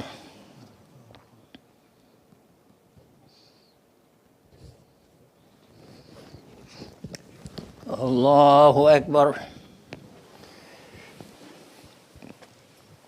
الحمد لله رب العالمين الرحمن الرحيم مالك يوم الدين إياك نعبد وإياك نستعين اهدنا الصراط المستقيم صراط الذين أنعمت عليهم غير المغضوب عليهم ولا الضالين.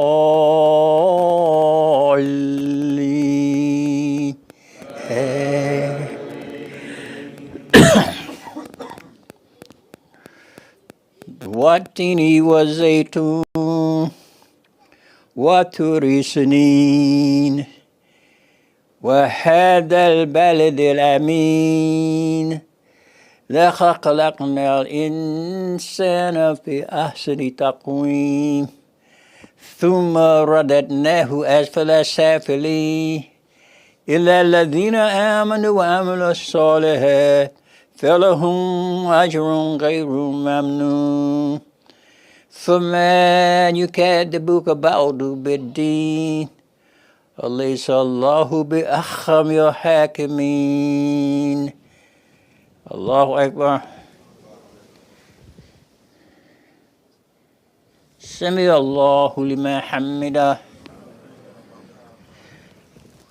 الله أكبر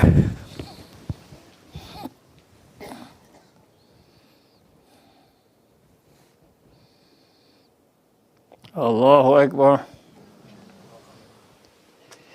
الله أكبر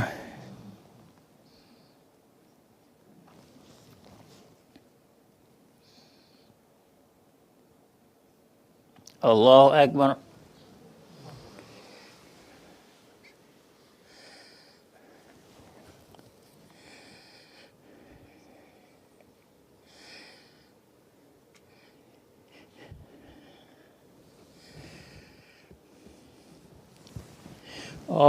الله أكبر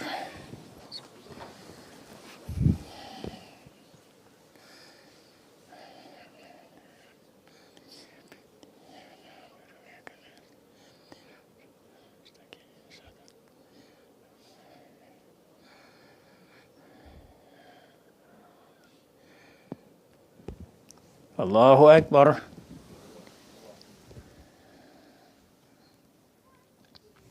سمع الله لمن حمده الله أكبر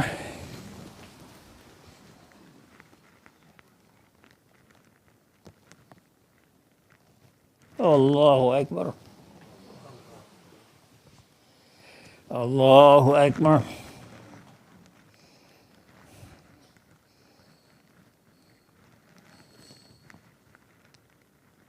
الله أكبر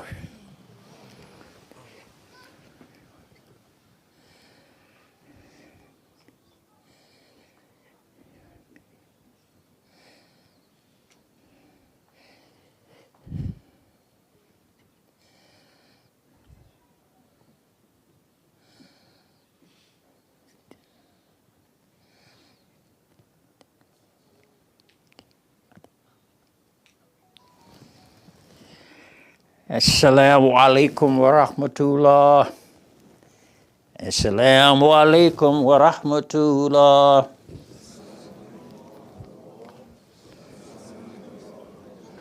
أستغفر الله أستغفر الله أستغفر الله أستغفر الله. لا إله إلا الله.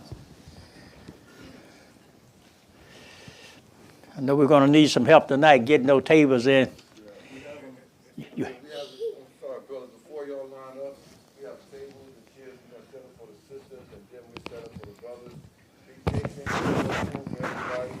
Nice going to the Health and Wellness Committee, Yeah, all right? yeah, that night sponsor the Health and Wellness Committee. And they have some good food out there. I can taste it now. I haven't even started eating. So,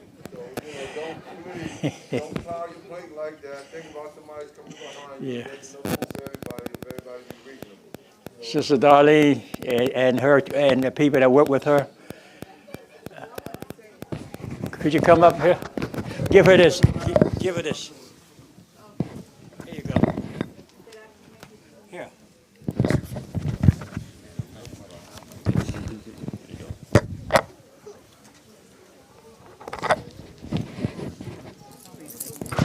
Assalamu alaikum, Ramadan Mubarak, everyone. I just wanted to say in reference to the iftars that in 2009, with the help of Allah and the community, we organized the iftars, and just calculating from that what we've done since we prepared 1,700 and 700 meals for the praise be to Allah. And my sisters that have been working with me for years, we all do it for the pleasure of Allah, not for self-gain, and we always kept that attitude. And the community and everybody who helped. So I just thank Allah to be able to do. I mean.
Testing, testing.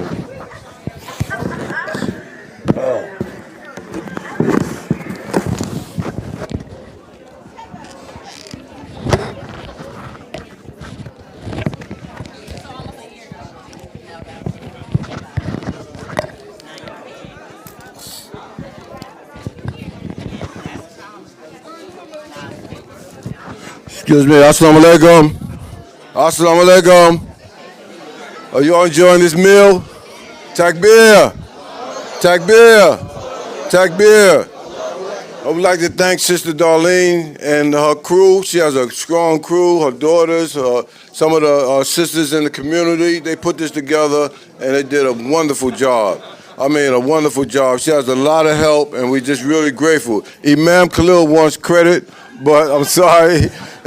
He cannot have any credit for this meal here. Tomorrow evening is the brothers' iftar.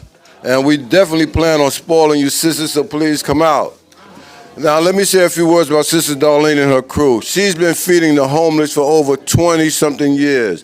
And, she just has a heart of gold. Also, our service sisters here have that same heart of gold because they go out into the community and they take food to the hotels in the surrounding area. We at Masjid, Ash-Shaheed may be a small community, but we do big work. And because of the committed people that's in our community, they care and it's consistent. You know, all year long, this is what we do. We don't brag about it, we just get the work done. And so we're very proud of that. What we're asking right now, and you see Imam Nurridin's program, if you're sat down anywhere in the world, you have to pay a lot of money for what he presented tonight. So thank you very much for that insight. And so we need to support him.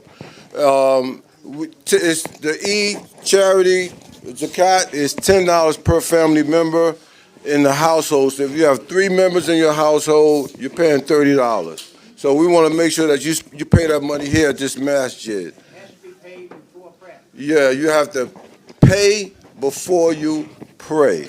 That's what he said. All right? So remember that. You want to pay that money. So we have some, if you can see myself and the treasury team, or we have some Eid boxes. You have an Eid box and a zakat box out there. So make sure you put a little something in the box before you leave. And also, we have a strong in school. We want to make sure that our teenagers have a safe place to come to. They need to be deprogrammed from all of the social media and all the negative influences that they have. So bring them here. On the weekend, we call it the strong in school. It's on the weekend, but it's a strong in school, and it's ran by some magnificent people. Brother Ibn, can you come up and say a few words about the strong in school?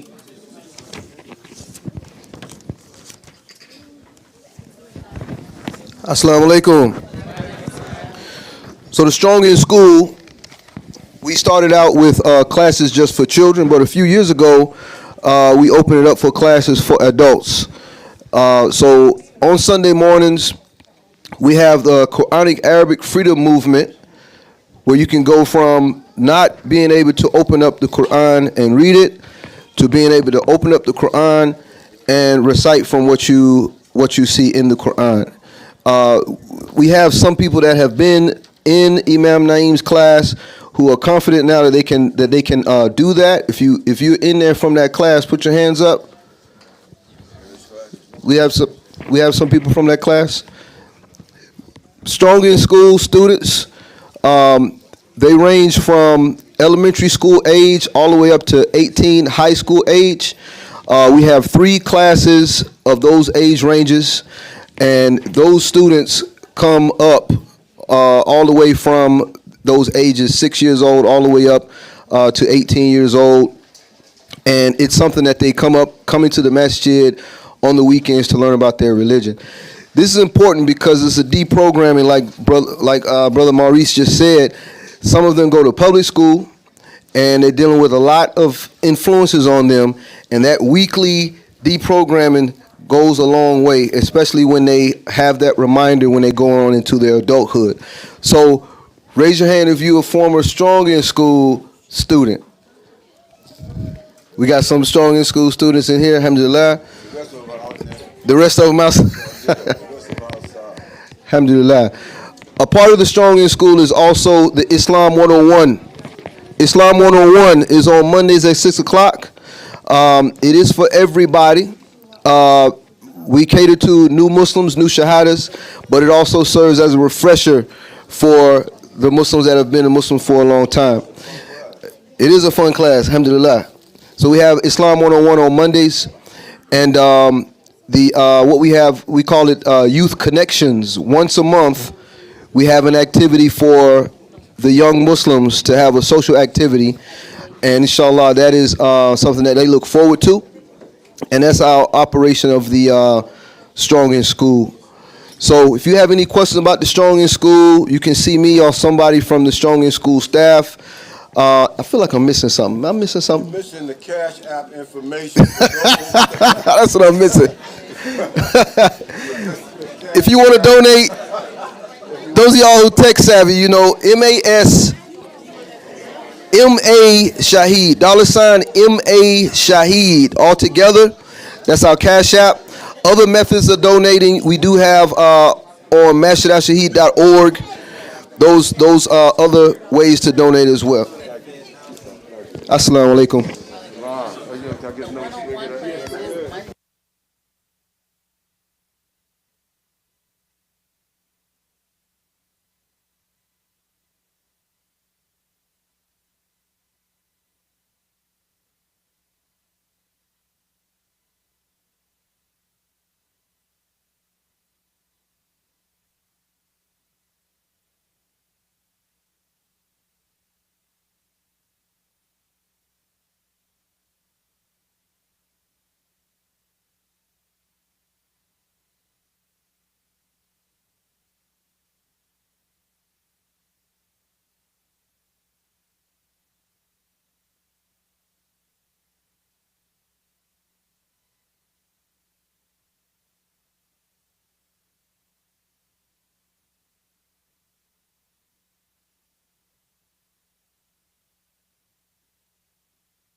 Assalamu alaikum. We're about to start breaking down the chairs and tables.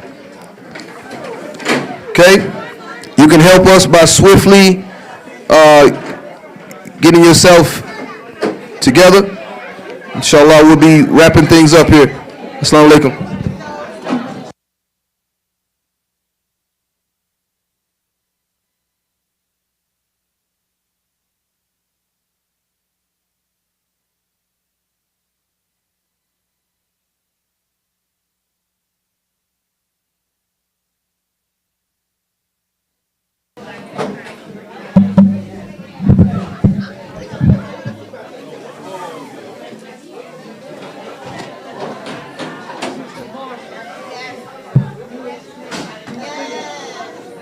Allahu Akbar, Allahu Akbar.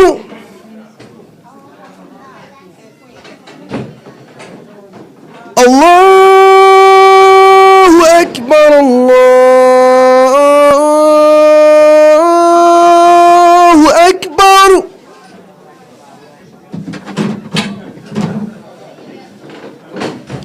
Ashhadu an la ilaha illallah.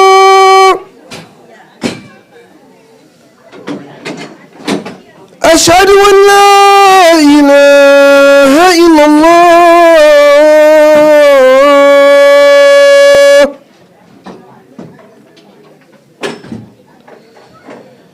Ashhadu anna Muhammadan Rasulullah.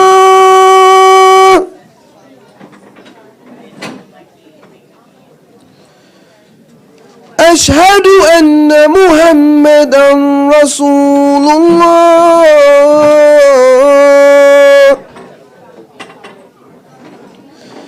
حي على الصلاة.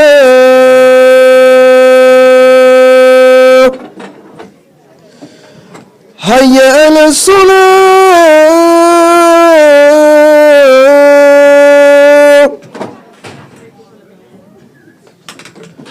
حي على الفلاح.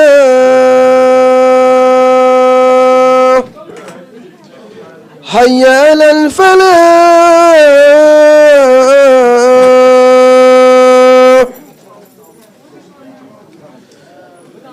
الله أكبر، الله أكبر. لا إله إلا الله.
Allahu Akbar, Allahu Akbar. Allahu Akbar, Allahu Akbar. Ashhadu an la ilaha illallah. Ashhadu an la ilaha illallah. Ashhadu anna Muhammadur Rasulullah. Ashhadu anna Muhammadur Rasulullah. Hayya ala salah, hayya ala salat. حي على الفلاح حي على الفلاح قد قامت الصلاة قد قامت الصلاة الله أكبر الله أكبر لا إله إلا الله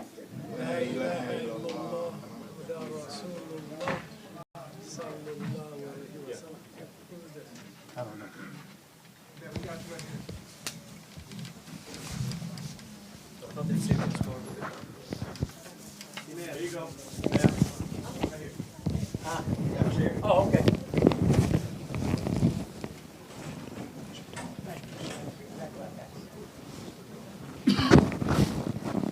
Make sure your line is straight.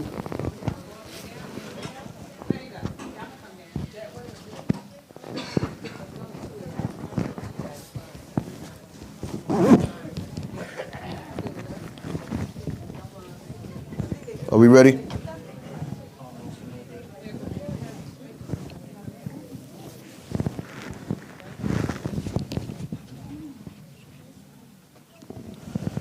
Allahu Akbar.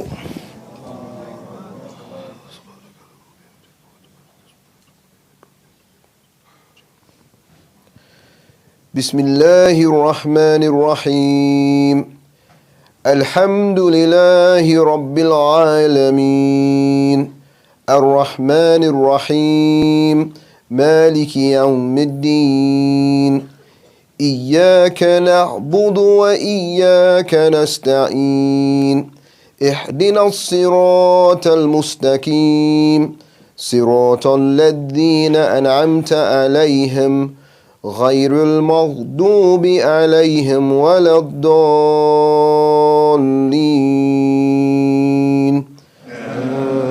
آمين بسم الله الرحمن الرحيم ويل لكل همزة لمزة الذي جمع مالا وأدده يحسب أن ماله أخلدا كلا لينبذن في الهطمة وما أدراك ما الهطمة نار الله الموقدة التي تطلع على الأفئدة إنها عليهم مؤصدة في أمد ممددة الله أكبر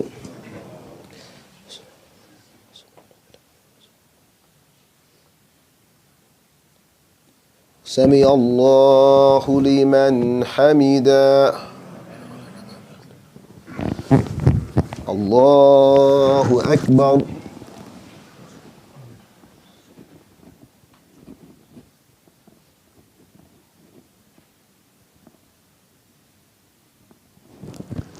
الله أكبر الله أكبر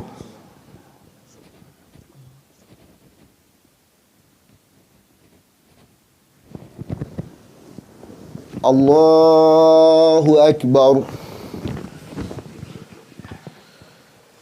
بسم الله الرحمن الرحيم الحمد لله رب العالمين الرحمن الرحيم مالك يوم الدين إياك نعبد وإياك نستعين اهدنا الصراط المستقيم صراط الذين أنعمت عليهم غير المغضوب عليهم ولا الضالين آمين بسم الله الرحمن الرحيم أرأيت الذي يكذب بالدين فذلك الذي يدعو اليتيم ولا يحض على طعام المسكين فويل للمصلين الذين هم عن صلاتهم ساهون الذين هم يراءون ويمنعون الماعون. الله أكبر.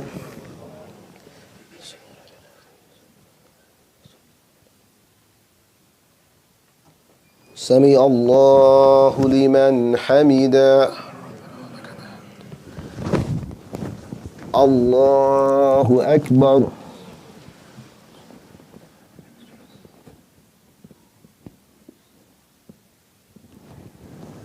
الله أكبر. الله أكبر.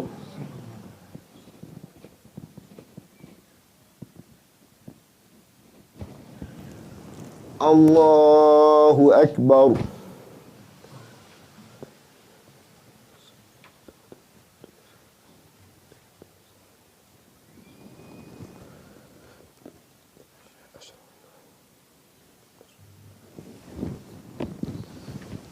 الله أكبر.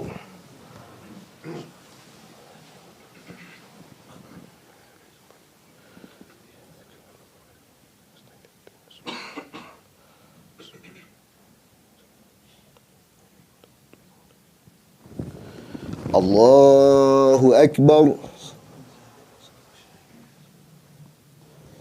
سمع الله لمن حمده.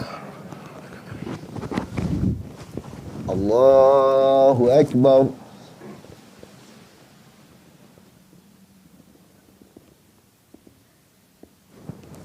الله أكبر.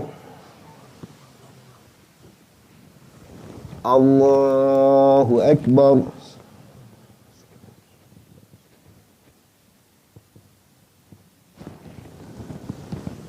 الله أكبر.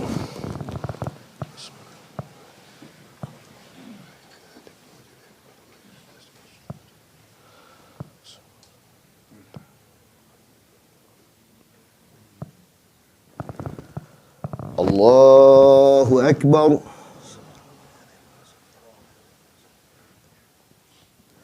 سمع الله لمن حمده. الله أكبر.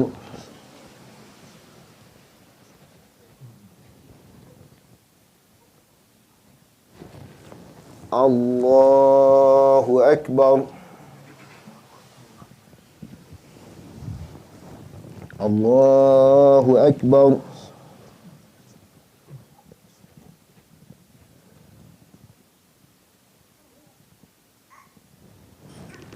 الله أكبر.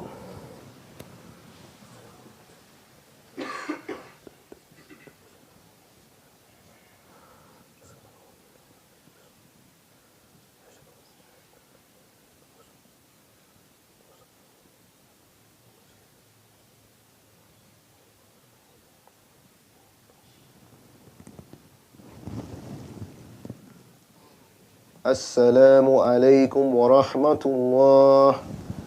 السلام عليكم ورحمة الله.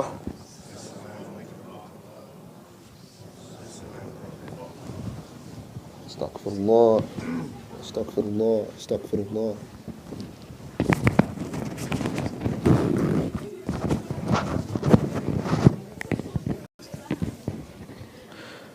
Assalamu alaikum. We'll be starting Taraweeh as soon as you all finish your sunnah. Assalamu alaikum.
صلاة التراويح.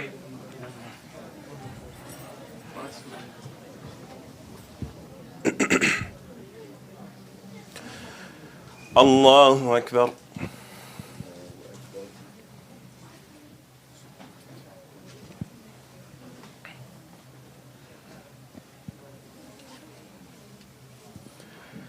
الحمد لله رب العالمين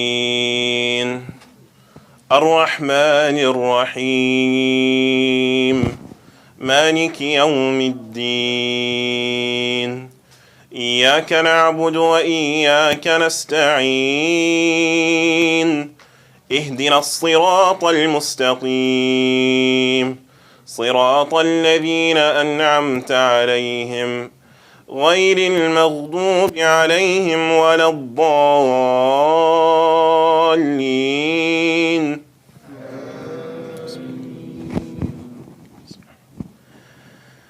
كاف هاء عين صاد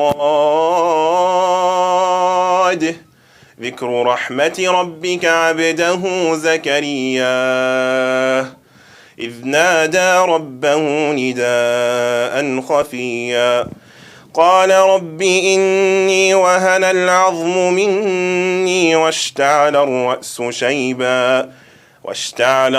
شيبا ولم أكن بدعائك رب شقيا وإني خفت الموالي من ورائي وكانت امرأتي عاقرا فهب لي من لدنك وليا يرثني ويرث من آل يعقوب واجعله رب رضيا يا زكريا إنا نبشرك بغلام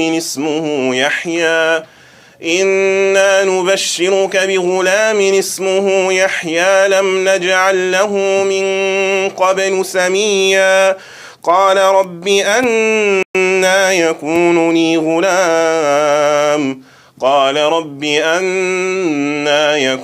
لي غلام وكانت امرأتي عاقرا وقد بلغت من الكبر عتيا قال كذلك قال ربك هو علي هين وقد خلقتك من قبل ولم تك شيئا. الله أكبر.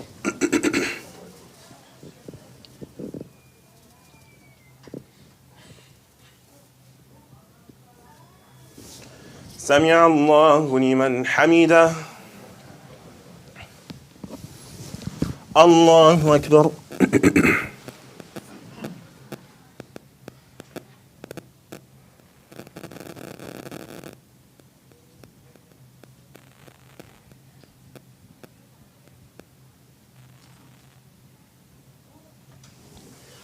الله أكبر. الله أكبر.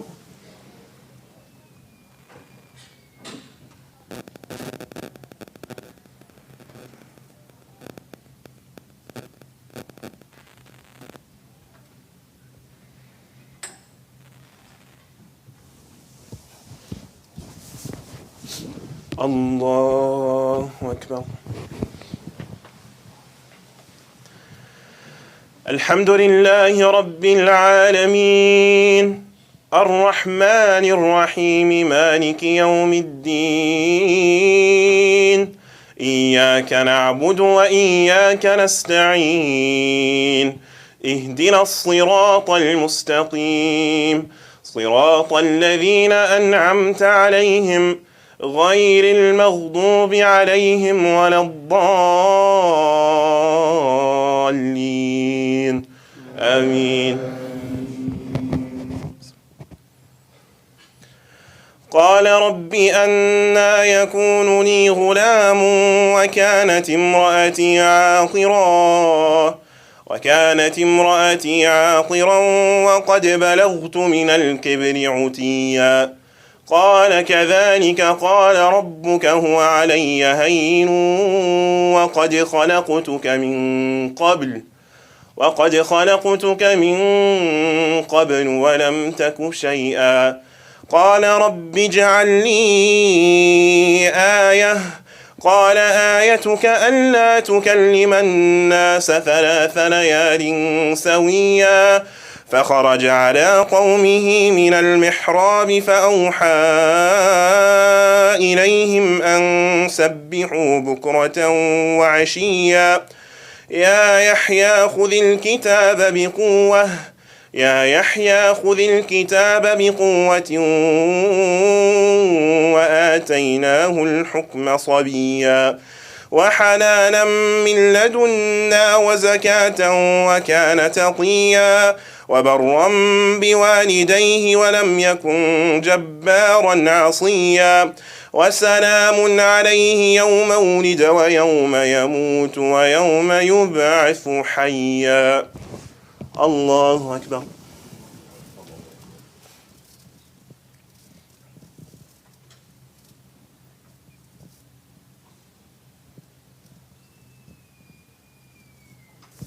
سمع الله لمن حمده.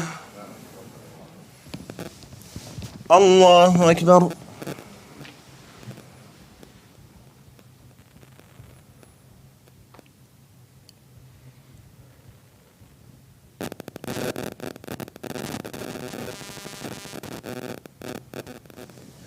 الله أكبر الله أكبر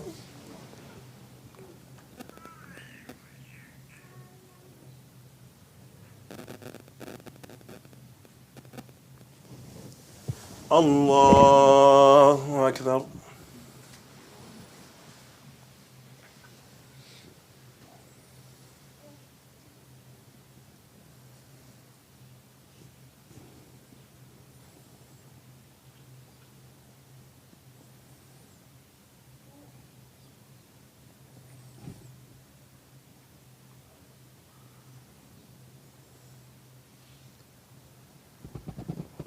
السلام عليكم ورحمة الله السلام عليكم ورحمة الله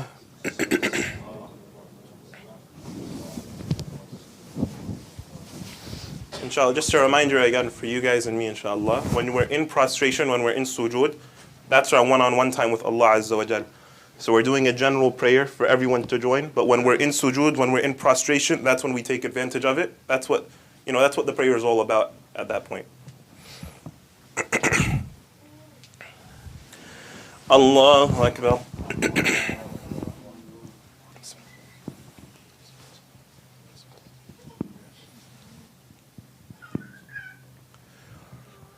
الحمد لله رب العالمين الرحمن الرحيم مالك يوم الدين إياك نعبد وإياك نستعين اهدنا الصراط المستقيم صراط الذين أنعمت عليهم غير المغضوب عليهم